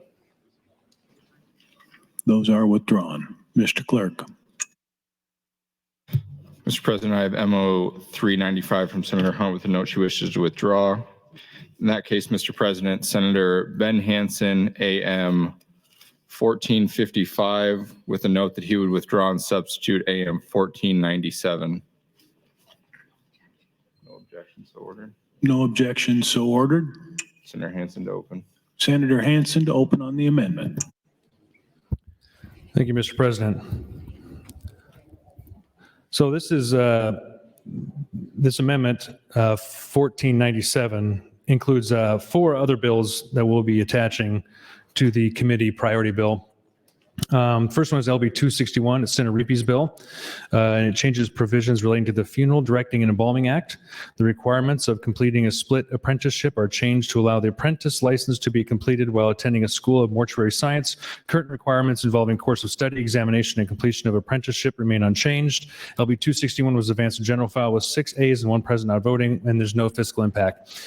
Basically, the underlying purpose of this bill is to make it easier for those who are trying to get into funeral directing and embalming to be able to go to school and work at the same time, so they can get an apprenticeship and experience as they're going to school. The second one is LB 245, which is Senator Walz's bill. It increases the compensation of the Board of Barber Examiners members from 75 to 150 for per diem expenses. LB 245 was advanced to general file with a 7-0 vote, and there's no fiscal impact. So basically, even though we are increasing the per diem cost from 75 to 150, they are going to decrease the amount of meetings that they have. So then they will have to travel less, and pretty much the expense stays the same. Third one is LB 345. This is Senator Armendariz' bill. It defines palliative care as specialized care for treatment of a person living with a serious illness that carries a high risk of mortality or negatively impacts quality of life. This type of care or treatment addresses the symptoms and stress of a serious illness. Palliative care is a team-based approach to care or treatment, providing essential support at any age and stage of a serious illness, and can be provided across care settings and along with curative treatment. The goal of palliative care is to improve quality of life for both the patient and the patient's family or care partner. LB 345 was advanced to general file with a 7-0 vote. Again, no fiscal impact. This one basically just defines palliative care in statute. And the last one is LB 357. This is Senator Walz's bill. It increases the maximum support allowable under the Disabled Persons and Family Support Act from $300 per month to $400 per month for disabled persons plus $200 per month for each additional disabled family member. LB 357 was advanced to general file with a 7-0 vote with a $111,000 fiscal impact. So basically, this is a per diem that those people who are disabled in their home are able to use for purposes to better retrofit their home, to stay in their home longer, such as helping build a ramp or other handicap accessible utilities in their house to make it just to help them out to be able to stay in their home longer in a better way. So those are the 4 bills that we'll have included in this amendment. And then we also had some minor tweaks to some bills that we had previously in the original bill. This was brought to us by certain departments. The first one is on LB 454. 458 was Senator Ballard's bill, and this just clarifies the dispensing pharmacy is ultimately responsible for the prescription filled and delivered by a central fill pharmacy. LB 517 clarifies the pilot program is to be a contracted grant to an eligible entity, and from my understanding, that will then help clear fiscal note on that one. And then LB 35, Senator DeBoer's bill, clarifies that general funds may be only used for administrative costs. This was her bill that had to do with childcare funding that came out of the Planning Committee, and I believe that was her priority bill from the Planning Committee. This actually just clarifies where the administrative costs are going to be coming from.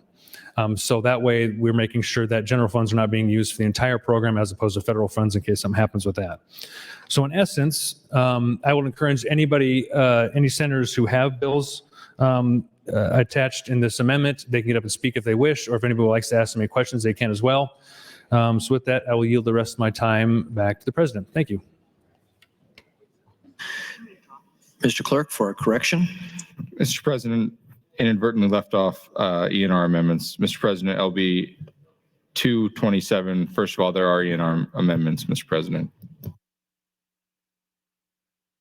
Senator Slama for a motion. I'm sorry, Senator Ballard for a motion. Mr. President, I move the ENR amendments to LB 227 be adopted.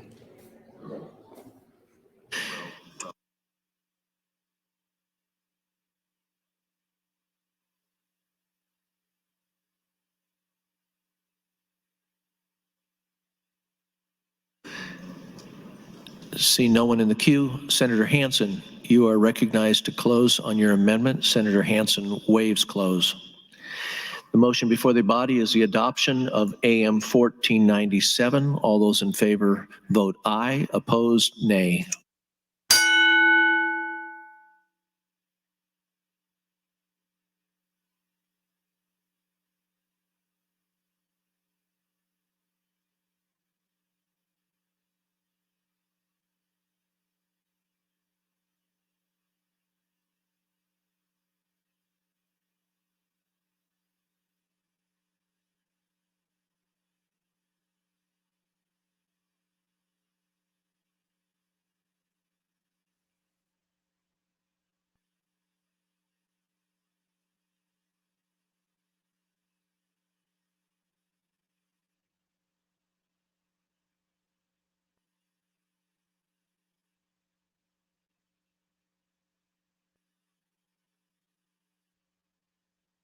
Has everyone voted who wishes to vote?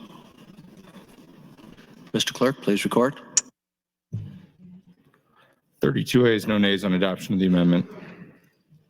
AM 1497 is adopted. Next item, Mr. Clerk.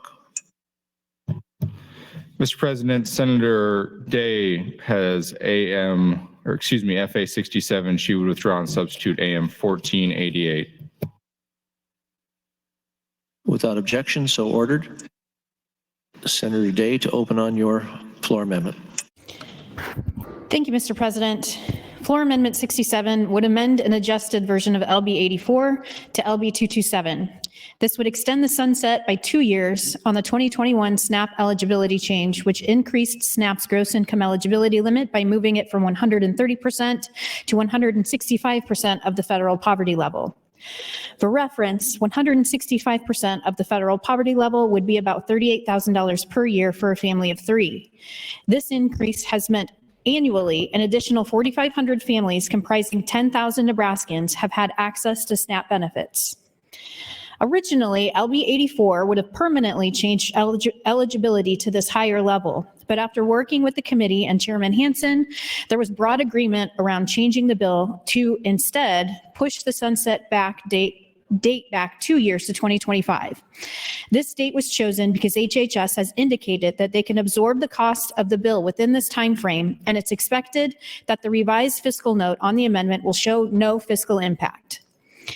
In its amended form, LB 84 has the unanimous support of the members of the HHS committee, and I have to thank the committee and especially Chairman Hansen for finding common ground and consensus on this issue. It's only natural to ask the rationale behind this extension given the wind down of other COVID-era programs. However, food insecurity has shown to be a worsening challenge for many Nebraskans. Following a major spike in hunger related to the COVID-19 pandemic, many Nebraskans still struggle to put food on the table for themselves and their families. Simply put, all of us here have felt the pain of rising grocery prices. Even if you don't follow the trend data, each time we go to the store, we all feel that inflation has hit 40-year highs while wages have not kept pace. So if you're someone living on the brink, what once was enough to barely get by is no longer sufficient. Temporarily extending the higher eligibility limit meets this need at no cost to the state. Census data from November 2022 shows that a little over 10% of Nebraskans have struggled with having enough food within the past week. Additionally, since 2021, food prices have risen roughly 12.2% in Nebraska. Unfortunately, we're seeing the effects of this data on the ground. In LB 84's hearing, Nebraska's food banks testified that they're seeing significantly higher participation than during the pandemic.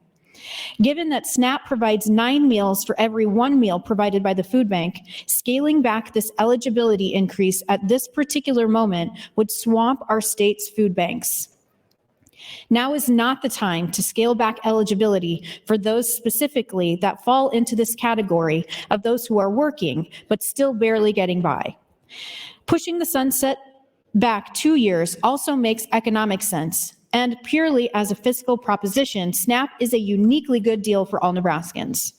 The program benefits are 100% federally funded, and its admin costs are funded through a 90% federal, 10% state split. So for a cost that HHS has indicated that they can absorb over the next 2 years, we will be returning roughly $1.5 million per month directly back into Nebraska's economy. For this small investment, SNAP benefits totaling more than $12 million per year will flow through grocery stores, supporting local economies, farmers, and producers, and others. A USDA study estimates that for every $1 in SNAP, $1.54 is returned in economic impact. This is not negligible and creates a huge impact on our local economies over time. The Nebraska Grocers project that the economic effect of SNAP as a whole creates 900 jobs, provides $25 million in wages, and more than $60 million in total economic output.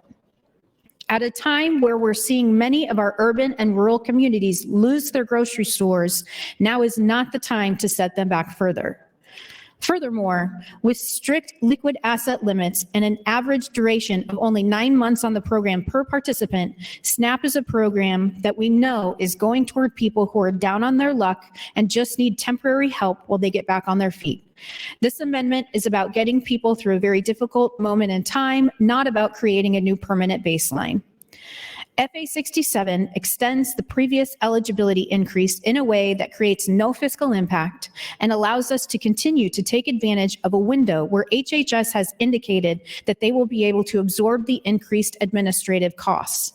It's a chance for us to meet the immediate needs of vulnerable Nebraskans and make sure that working Nebraskans aren't going hungry, but in a prudent way that does not create an open-ended funding commitment. I'm happy to answer any questions you may have, but I would appreciate a green vote on Amendment 1488. Thank you, Mr. President. Senator Erdman, you are recognized.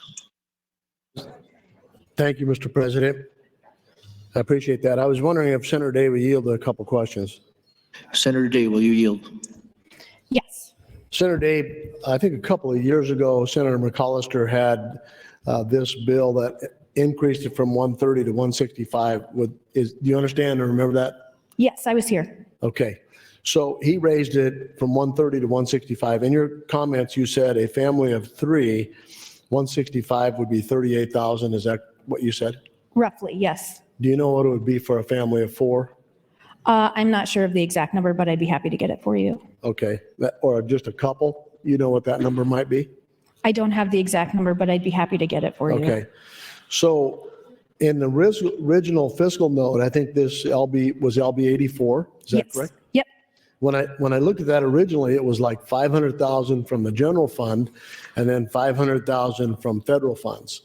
Has that changed because you said there was going to be no cost to the state? Yes, that's correct. So in working with the Department of Health and Human Services, our fiscal office came to understand that there were some remaining unspent ARPA funds that we could use to cover the administrative costs for the next 2 years. So the fiscal impact would be zero on the state. Okay. General funds. So what you're saying then, if I get this straight, instead of the 500,000 out of general funds, it's all going to be federal funds and it'll be ARPA money?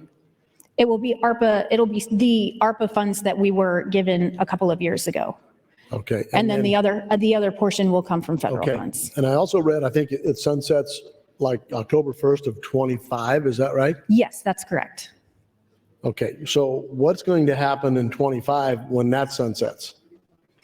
Senator, I'm not sure. My hope is that in 2025, we will be in a better position economically as a state and that we won't be having such a drastic food insecurity crisis at that time. All right, because, thank you, that's all the questions I have. So generally what happens here in this body is we put a sunset on things, but it never actually sunsets.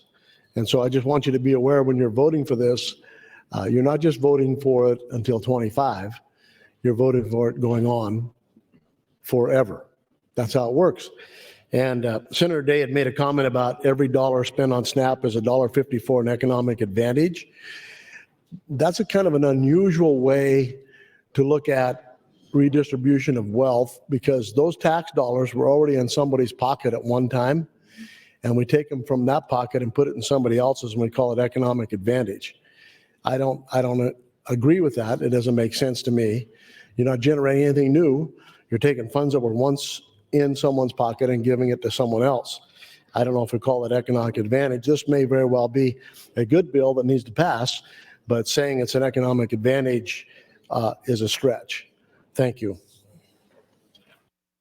Senator Jacobson, you are recognized. Thank you, Mr. President. First, I'd like to thank Senator Hunt for clearing the way for this discussion to take place and for us to move forward and get these amendments added. Secondly, I just want to appreciate the comments made by Senator Day. Her comments are correct that we are dealing with significant food inflation. I look in my District 42.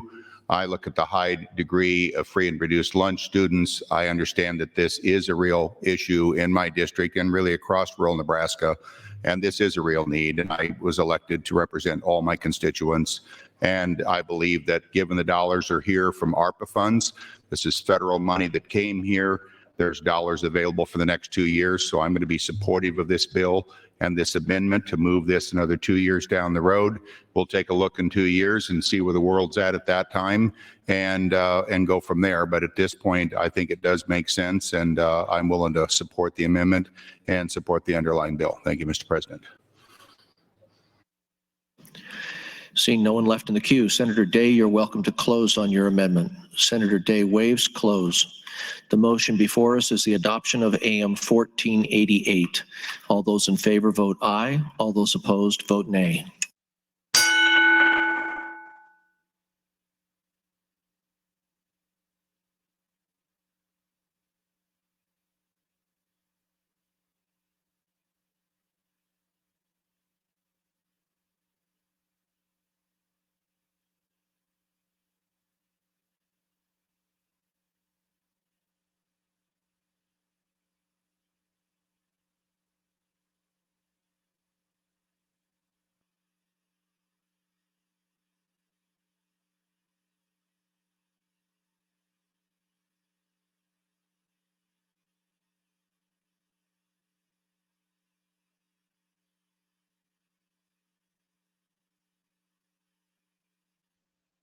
Has everyone voted who wishes to vote?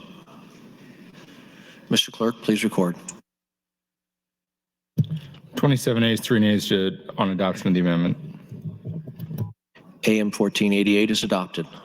Mr. Clerk, next item. Mr. President, Senator Riepe would move to amend the ENR amendments with AM 1486. Senator Riepe, you're welcome to open on your amendment. Thank you, Mr. President. As I start here, I would like to note that a fact sheet on AM 1486 has been distributed to all the members of the body. AM 1486 would add a pared down version of my priority bill, LB 586, to this important HHS committee priority package. LB 586, which was originally introduced by Senator Jana Hughes, is one more piece of the solution to getting more nurses into healthcare settings all across Nebraska. The bill was voted out of the committee with a 6-0 and 1 present not voting vote. As we heard many times in the HHS committee this session, Nebraska is in a healthcare workforce crisis. According to a study from the Nebraska Center for Nursing, Nebraska will be short 5,435 nurses by 2025. The Nebraska Center for Nursing would utilize the funding included in this amendment to incentivize clinical nurses to become clinical nurse faculty, incentivize nurse faculty to partner with staff nurses in the development of clinical nurse facilities, expand simulated training for nurse clinical education, and incentivize facilities to support the center in providing for clinical education. The bill also directs the Nebraska Center for Nursing to establish a committee of experts to help find the most effective methods of using the resources this bill would give them to get more nurses trained and working in the field. I want to remind senators that in mid-April, we approved LB 385 to address Nebraska's growing shortage of educators. We face a like shortage with nurses that staff our nursing homes, our hospitals, and in some cases, our schools. So I thank you and I ask for your support for AM 1486. I will add that it does have a fiscal note on it of $3 million in year one and $3 million in year two. But with that, I thank you, Mr. President. Senator Blood, you are recognized. Thank you, Mr. President. Fellow Senators, friends all, I stand in support of the amendment and the underlying bill, but I want to put a caveat on record. Many of you remember that when Governor Heineman was governor, we knew then we were having a nursing shortage, that was ahead of us. And the legislature and the executive branch decided it would be a good idea to put together a board to address these issues. The concern that I have as we continue to pass bills like this isn't that the bills aren't necessary. It's that the reason they are necessary is because we can never seem to follow through on anything that we push forward. We knew 20 years ago that baby boomers are going to be aging out, not just in the healthcare profession, but other professions. And we really did little to nothing in that beginning window of time. Instead, we waited until it became a crisis. And now this is where we're at, where we're throwing money at things to try and fix it, but it's too little too late. Do we need to do this? Unfortunately, we do need to do this. But I want you to be really aware when we pass bills like this of the history of where this comes from and how we created this problem. And I want you to keep that in mind as we move forward, because this year and next year, if we ever actually get to any more bills, if we're allowed to get to any more bills, we're going to be spending a lot of money. And if we keep trying to fix things by throwing money at it, we'll never do anything that has any longevity. We've got to be more forward thinking. We've got to start looking at science, facts, and data when we make these plans for the future of Nebraska, because yes, this is needed, but this is not the solution. This is one of many solutions. With that, I would yield any time I have back to the speaker. Thank you, Mr. President. Senator Hughes, you are recognized. Thank you, Mr. President. I rise in support of AM 1486. AM 1486 contains the language of the bill LB 586 that I introduced. I would like to thank Senator Riepe for prioritizing this and for taking the lead to get it added to LB 227. According to a study from the Nebraska Center for Nursing, Nebraska will experience a workforce shortage of 5,435 nurses by 2025. The legislature has worked hand in hand with the healthcare community over the last several years to invest in initiatives to recruit and retain nursing professionals in Nebraska. However, the bottleneck in Nebraska continues to be the severe lack of clinical sites and clinical faculty to train our nurses. AM 1486 tackles this issue head on. It provides $3 million from the general fund for each of the next 2 fiscal years to the Nebraska Center for Nursing to increase both clinical sites and clinical faculty to train our nursing workforce. The funding provided to the Nebraska Center for Nursing by AM 1486 would be targeted toward areas in our state with the most need. AM 1486 also ensures that we are not turning away nursing students that would otherwise complete nursing school here in Nebraska and then likely seek employment within our state. During testimony on LB 586, the dean of one nursing school here in Nebraska testified that they had to turn away hundreds of potential students not because they were not qualified, but because they simply did not have the capacity to train them for the lack of clinical nursing staff. Hundreds of nursing students turned away from one school. We need to fix this. Colleagues, please support AM 1486, and I appreciate your green vote on Senator Reepe's priority bill. Thank you. Senator Day, you're recognized.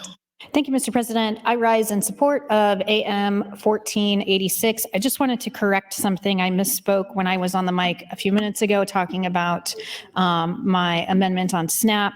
It isn't exactly ARPA funds that are paying for the administrative costs directly. ARPA funds have freed up general funds, and DHHS will be able to absorb the cost over the next 2 years. So I talked to Michaela who has been wonderful from our fiscal office, who's been extremely helpful in getting this all squared away. And I just wanted to make sure that I got on the mic and corrected that for the record. Thank you, Mr. President.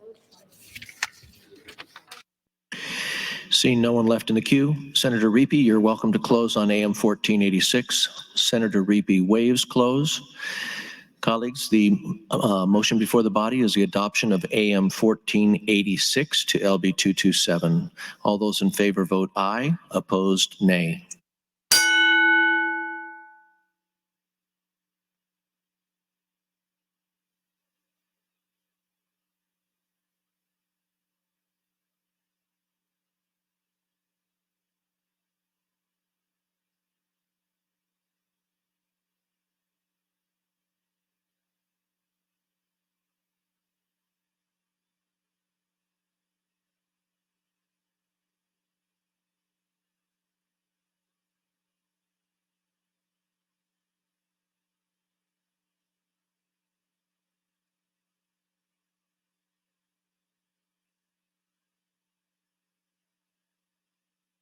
Has everyone voted who wishes to vote?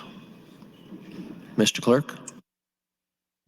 27 ayes, no nays on adoption of the amendment. AM 1486 is adopted. Next item, Mr. Clerk. Mr. President, Senator Walz would move to amend the ENR amendments with AM 1477. Senator Walz, you're welcome to open on AM 1477. Thank you, Mr. President. Good afternoon, colleagues. Today I'm introducing AM 1477, which adds LB 286 to LB 227. LB 286 was brought to me by the Nebraska Medical Association and provides confidentiality to physicians when they participate in a physician wellness program. In 2021, the Nebraska Medical Association established the organization LifeBridge Nebraska. LifeBridge is a physician wellness program which aims to provide access to confidential and voluntary support for physicians seeking help with stress or other issues in a physician's personal or professional life. Those situations might include workplace conflicts, grief, marriage, or financial stress. When a physician calls LifeBridge Nebraska, they are matched with a physician peer coach who is trained and ready to offer support. Any physician in Nebraska can use LifeBridge at no cost. Despite the immense pressures physicians are under, they are often reluctant to seek help. A major reason for the reluctance is the fear that showing signs of fatigue or stress could have negative repercussions on a physician's career.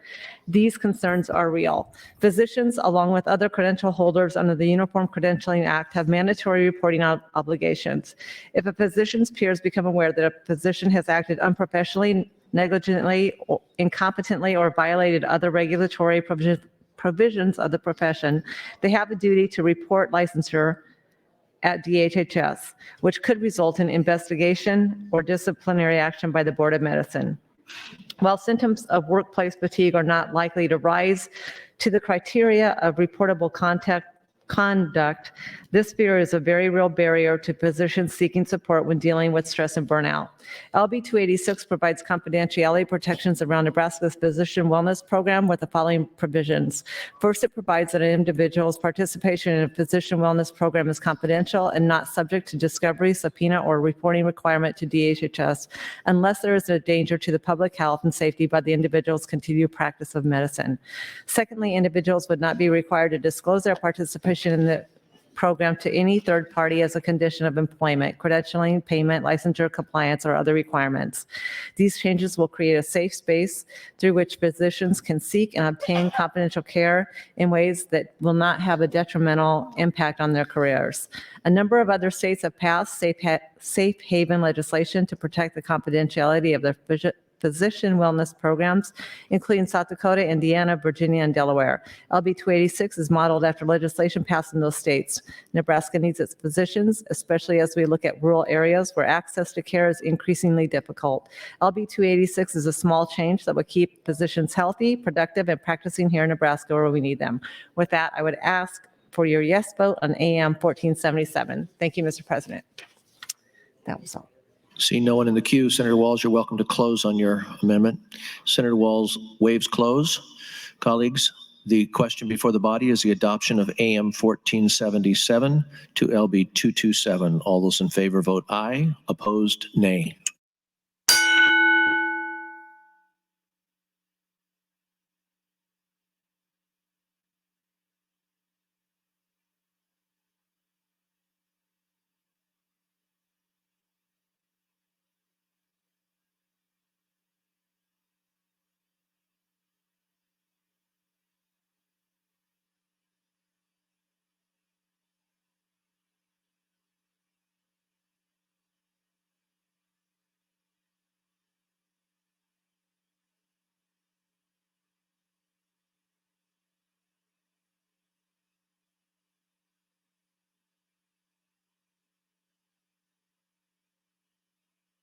Has everyone voted who wishes to vote?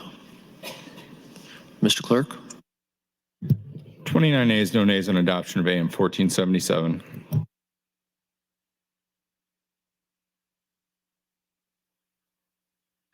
AM 1477 is adopted. Senators, you've heard the motion for the adoption of the E&R amendment. All those in favor say aye. All those opposed say nay. The E&R amendment is adopted. Mr. Clerk? Thank you, Mr. President. Senator Riepe, I have AM 1372 with a note you wish to withdraw. So ordered.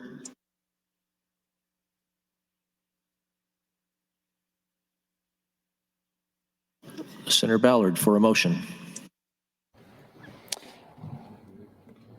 Mr. President, I move LB 227 to be advanced for E&R for engrossing. Senators, you've heard the motion. All those in favor say aye. All those opposed say nay. LB 227 is advanced. Mr. Clerk. Mr. President, Legislative Bill 753A, I have no E&R amendments. Senator Ballard for a motion. Mr. President, I move that LB 753A be advanced to E&R for engrossing. Senators, you've heard the motion. All those in favor say aye. Opposed, nay. It is adopted. Mr. Clerk. Mr. President, Legislative Bill 565A, I have no E&R amendments. Senator Bostelman would move to amend with AM 1447. Senator Bostelman, you're recognized to open on AM 1447. Thank you, Mr. President. Good afternoon, colleagues. On select file, we amended LB 395 into LB 565, which provides for a slight pay increase for members of the Oil and Gas Commission, which would come out of the Oil and Gas Conservation Commission Fund. This fund generates its own revenue through oil and gas mill levies, as well as drilling fees. AM 1447 simply provides that cash fund transfer of $6,000 for the Oil and Gas Commission. I urge a green vote on AM 1447 and LB 565A. Thank you. Thank you, Senator Bostelman. See no one in the queue, you're recognized to close. You waive closing. Senators, the question is the adoption of AM 1447. All those in favor? Vote aye. All those opposed, nay.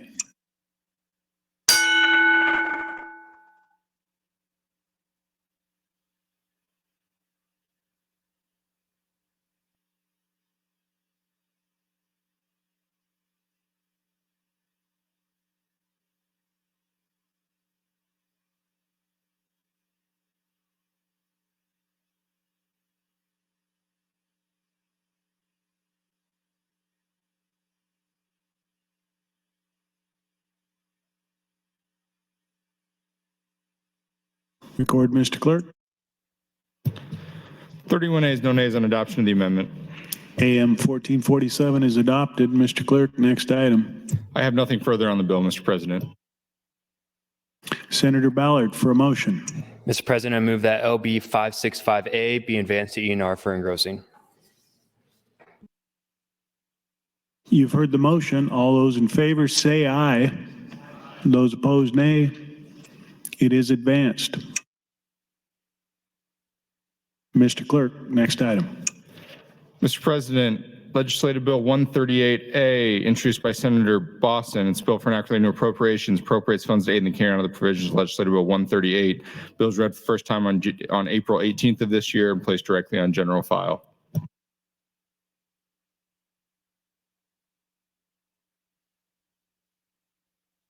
Is anyone authorized to open on LB 138A for Senator Boson?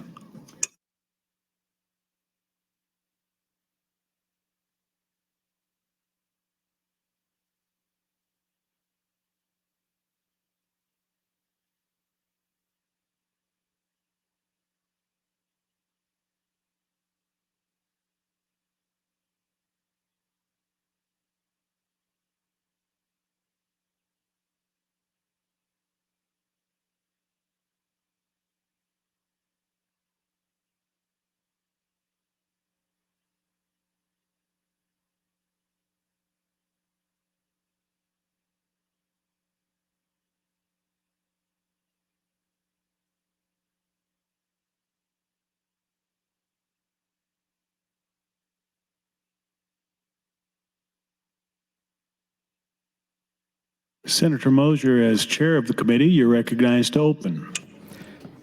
Thank you, Mr. President. Appreciate that. So this is the A bill for 138. LB 138 moves the Department of Aeronautics. It also appropriates money for the Ukrainian driver's license program. And so that's basically what all it does. Evidently, things were going more quickly, and Senator Boson wasn't here, so I offered that much for this moment. Thank you, Senator Mosier. No one else is in the queue. Do you wish to? Yeah, you waive. You're closing. Mr. Clerk. The question before the body is the advancement of LB 138 to ENR initial. All those in favor say aye. Vote aye, excuse me. All those opposed vote nay.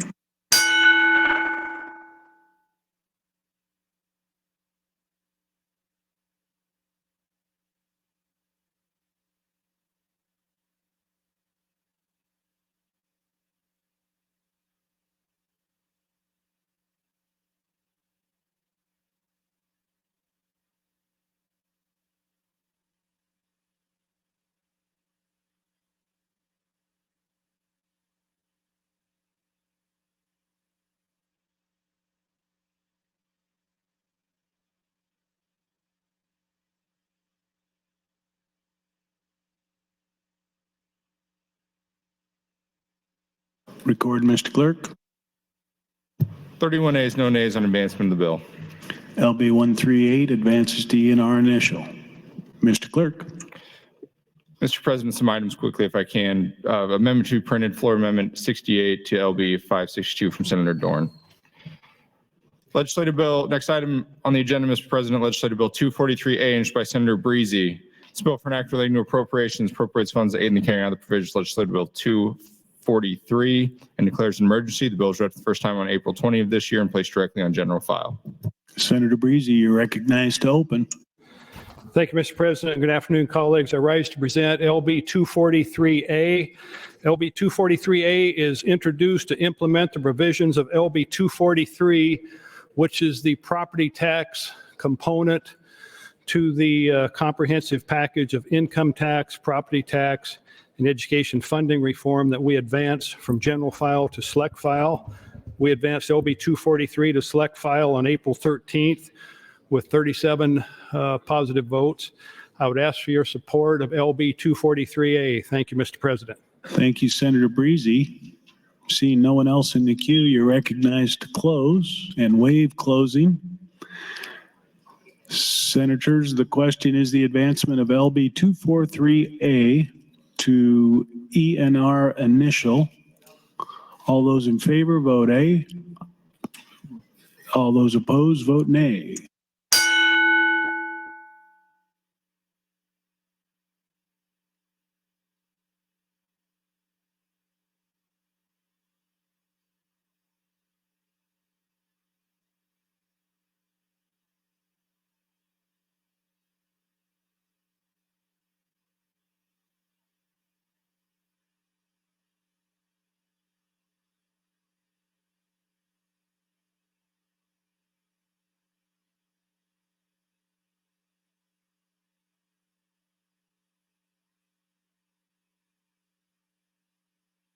Record, Mr. Clerk. 33 ayes, no nays on advancement of the bill, Mr. President. LB 243A advances to ENR initial. Mr. Clerk, next item. Mr. President, Legislative Bill 254A, introduced by Senator Brewer. It's a bill for an act relating to appropriations, appropriates funds, aid in the carrying out of the provisions of Legislative Bill 254 and declares an emergency. Bill was read for the first time on April 19th of this year and placed directly on general file. Senator Brewer, you're recognized to open. Thank you, Mr. President. All right, everyone should be able to remember that on 254 is simply establishing the digital library.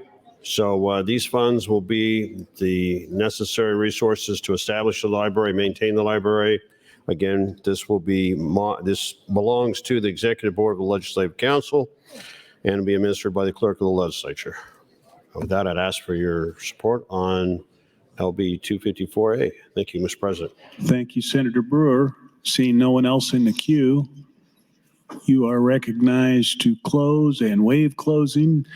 Senators, the question is the advancement of LB 254A to ENR initial. All those in favor, vote aye. All those opposed, vote nay.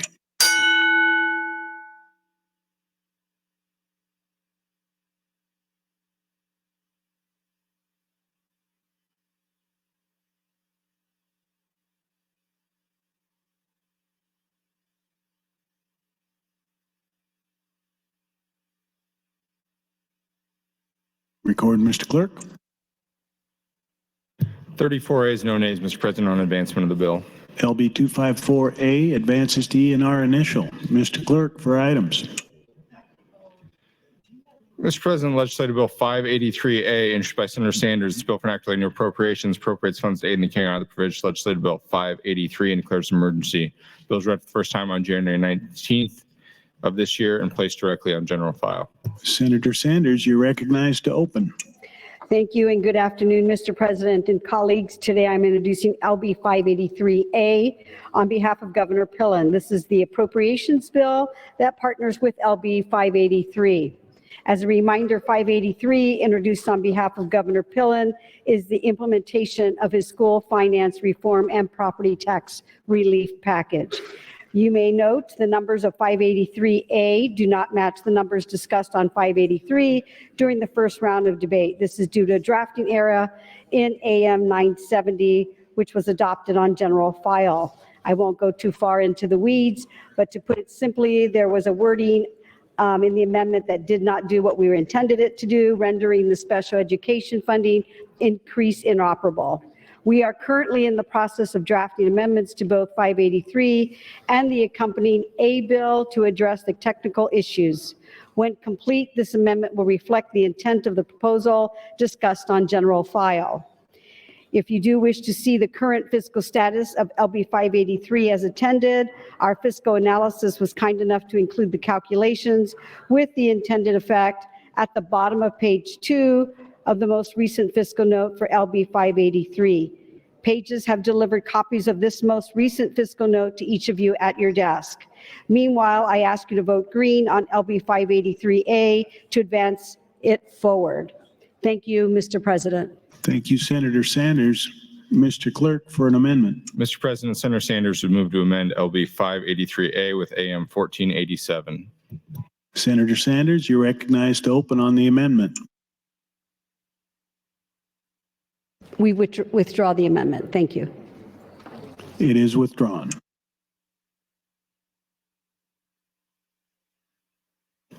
See no one else in the queue. Senator Sanders, you're recognized to close and waives closing.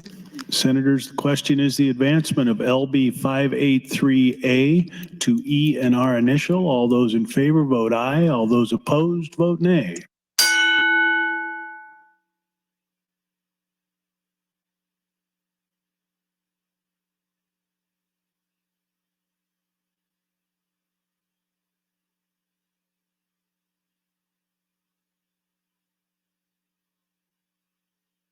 Record, Mr. Clerk. 40 yeas, no nays on advancement of the bill, Mr. President. LB 583A advances to E and R initial. Mr. Clerk. Mr. President, Legislative Bill 683A, introduced by Senator Mosier, it's bill for an act relating to appropriations, appropriates funds to aid in the carrying out of the provisions of Legislative Bill 683 and declares an emergency. Bill is read for the first time on April 18th of this year and placed directly on general file. Senator Mosier, you're recognized to open. Thank you, Mr. President. LB 683 is the companion A bill to LB 683 that creates the State Broadband Office, amends the One Call Act, prohibits certain foreign-made equipment in telecommunications networks, and adopts the Rural Communications Sustainability Act. I would ask for the advancement of the bill in order that it catch up to LB 683. Thank you, Mr. President. Thank you, Senator. See no one else in the queue, you're recognized to close and waive closing. Senators, the question is the advancement of LB 683A to E and R initial. All those in favor vote aye. All those opposed vote nay.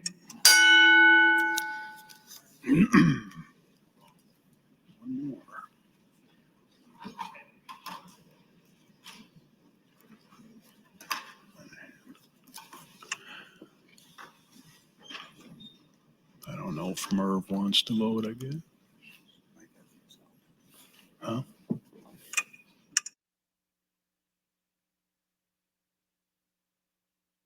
Record, Mr. Clerk. 39 ayes, no nays, Mr. President, on advancement of the bill. LB 683A advances to E and R initial. Mr. Clerk, next item. Mr. President, Legislative Bill 754A, introduced by Senator Linehan, it's bill for an act relating to appropriates funds to aid in the carrying out of the provisions of Legislative Bill 754 and declares an emergency. Bill was read for the first time on April 12th of this year and placed directly on general file. Senator Linehan, you're recognized to open on the bill.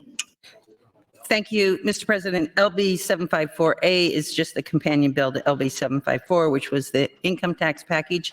And we will, in the next few days, know where we are. Revenue Forecasting Board meets tomorrow. We get the appropriations bill next week. And then obviously there'll have to be adjustments made to the tax packages. But I would ask for your green vote on LB 754A. Thank you. Thank you, Senator Linehan. Seeing no one else in the queue, you're recognized to close and waive closing. Senators, the question is the advancement of LB 754A to E and R initial. All those in favor vote aye. All those opposed vote nay.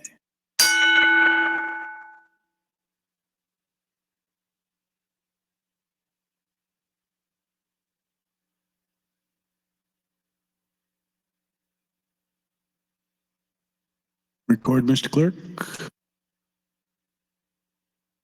29 ayes, 1 nay, Mr. President, on advancement of the bill. LB 754A advances to E&R initial. Mr. Clerk, next item. Mr. President, some items. Amendments to be printed. Senator Michaela Kavanaugh to LB 727.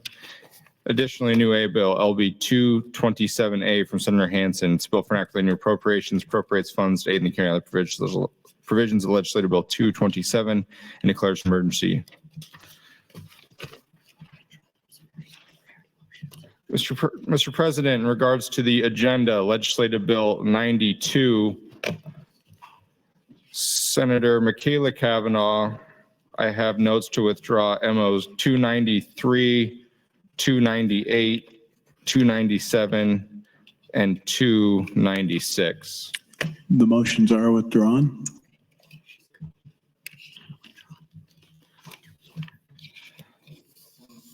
Mr. President, I have E&R amendments, first of all. Senator Ballard, you're recognized to speak. Mr. President, I move the E&R amendments to LB 92 be adopted. You've heard the motion. All those in favor say aye. All those opposed, nay. The E&R amendments are adopted. Mr. Clerk. Mr. President, Senator Slama, FA 31, I have a note she wishes to withdraw. It is withdrawn. In that case, Mr. President, I have nothing further on the bill.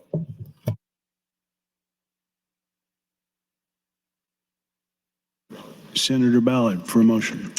Mr. President, I move that LB 92 be advanced to E&R for engrossing. Senators, you've heard the motion. All those in favor say aye. All those opposed, nay. It is advanced. Mr. Clerk, next item.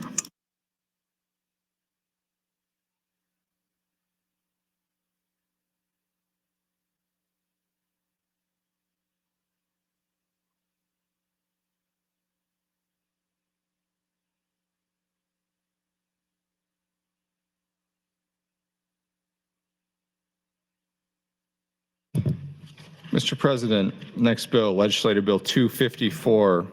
I have MO 410, 411, and 409 from Senator Michaela Kavanaugh, all with notes that she wishes to withdraw.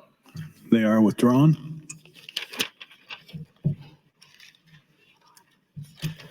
Mr. President, Legislative Bill 254, I have E&R amendments. First of all, Senator.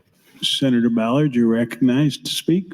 Mr. President, I move the E&R amendments to LB 254 be adopted. Senators, you've heard the motion. All those in favor say aye. Those opposed, nay. They are adopted.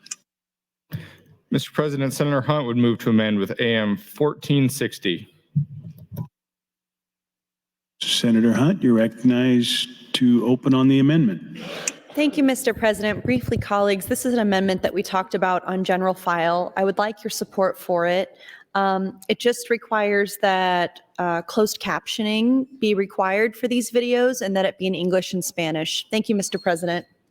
Thank you, Senator Hunt. Seeing no one else in the queue, you're recognized to close on AM 1460 and waive. Senators, the question is the adoption of AM 1460.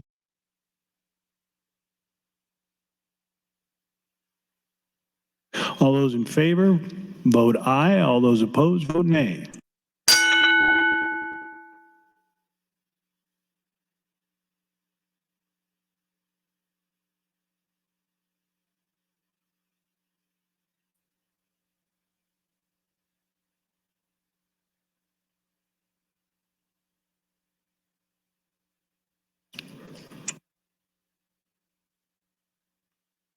Record, Mr. Clerk. 35 ayes, no nays on adoption of the amendment, Mr. President. The amendment is adopted. Mr. President, Senator John Kavanaugh would move to amend with AM 1461. Senator John Kavanaugh, you're recognized to open on the amendment. Thank you, Mr. President. AM 1461 contains my bill LB 552, which is the other executive board priority bill. LB 552 is a cleanup which extends the dates on the legislative mental health capacity Care Capacity Committee by 1 year in order to allow for the hiring of a consultant. The committee was created by LB 921 last year, but in the course of passing that bill, the A bill inadvertently contained no appropriation for the hiring of a consultant. LB 552 would correct that oversight and allow the committee, with the approval of the exec board, to hire a consultant to determine inpatient mental health care needs in Nebraska. I'd ask for your green light on AM 1461. Thank you, Mr. President.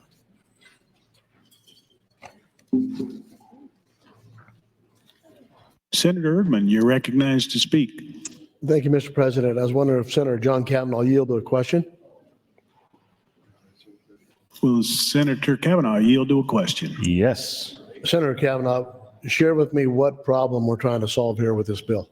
Oh, that's a great question, Senator Erdman. So you hear a lot of conversation on the floor here about mental health needs in this state, and one of those needs is actual inpatient bed capacity. And so this is partly to figure out what that number is. So this would be a study performed by an expert to determine what we have available currently and what are our actual needs. Because you see a lot of, you can hear from our hospitals, when you have somebody that's in a mental health crisis and they have nowhere to put them, they end up taking up a hospital bed, an acute care bed, and that prevents them from getting the real type of care they need, but it also prevents the hospital from providing care for other folks. So it's trying to get a grasp on what our real needs are and what our actual resources are so that we can. Okay. All right. Thank you. So I see you're going to put this out for competitive bids. Is there a bill attached to this? There is an A bill, and both this bill 552 and the A bill I think have already moved. But in the interest of getting things moving, we're attempting to attach it to this bill here. And I would point out the legislature actually approved this bill last year.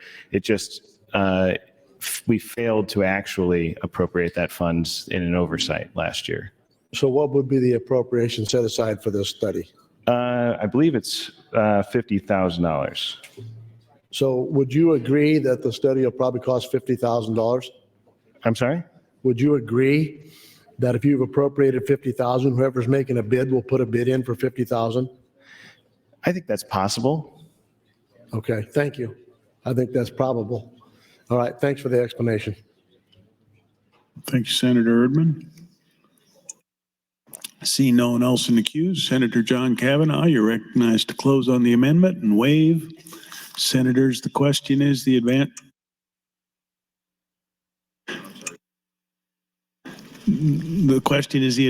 of AM 1461, or the adoption, I should say. All those in favor vote aye. All those opposed vote nay.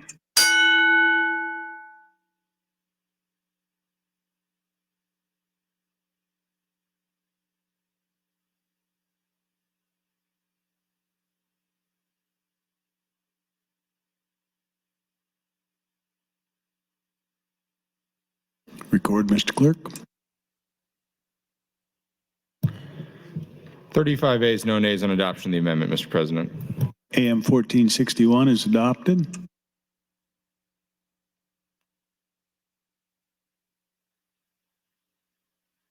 Senator Brewer, you're recognized to close on LB 254. Real quick, just remember this is the digital library that we've talked about to record both the floor debate and our committee hearings. With that, I'll ask for your support on LB 254. Thank you, Mr. President. Thank you, Senator Brewer. Senator Ballard, you're recognized for motion. Mr. President, I move that LB 254 be advanced to E&R for engrossing. Senators, you've heard the motion. All those in favor say aye. All those opposed, nay. LB 254 is advanced to E&R initial. Mr. Clerk. Name adds, Mr. President. Senator Conrad to LB 82, Senator Conrad to LB 153, Senator Frederickson 227, Senator Ben Hansen to 574 and 626, Senator Conrad to LB 763. Finally, Mr. President, priority motion, Senator Albright would move to adjourn the body until April 26, 2023 at 9:00 a.m. Senator Arch for an announcement. Thank you, Mr. President. Colleagues, thank you very much for the progress we made today, very much. However, a new wrinkle, we have food being delivered anticipating that we were going to be here this evening. So I hope you brought your appetite and you can stick around. They will try to accelerate the delivery of the food as quickly as they can. But please stick around for dinner, and thank you again for the progress today. Thank you, Mr. Speaker. The question is, shall the legislature adjourn for the day? All those in favor say aye. Those opposed, nay. We are adjourned.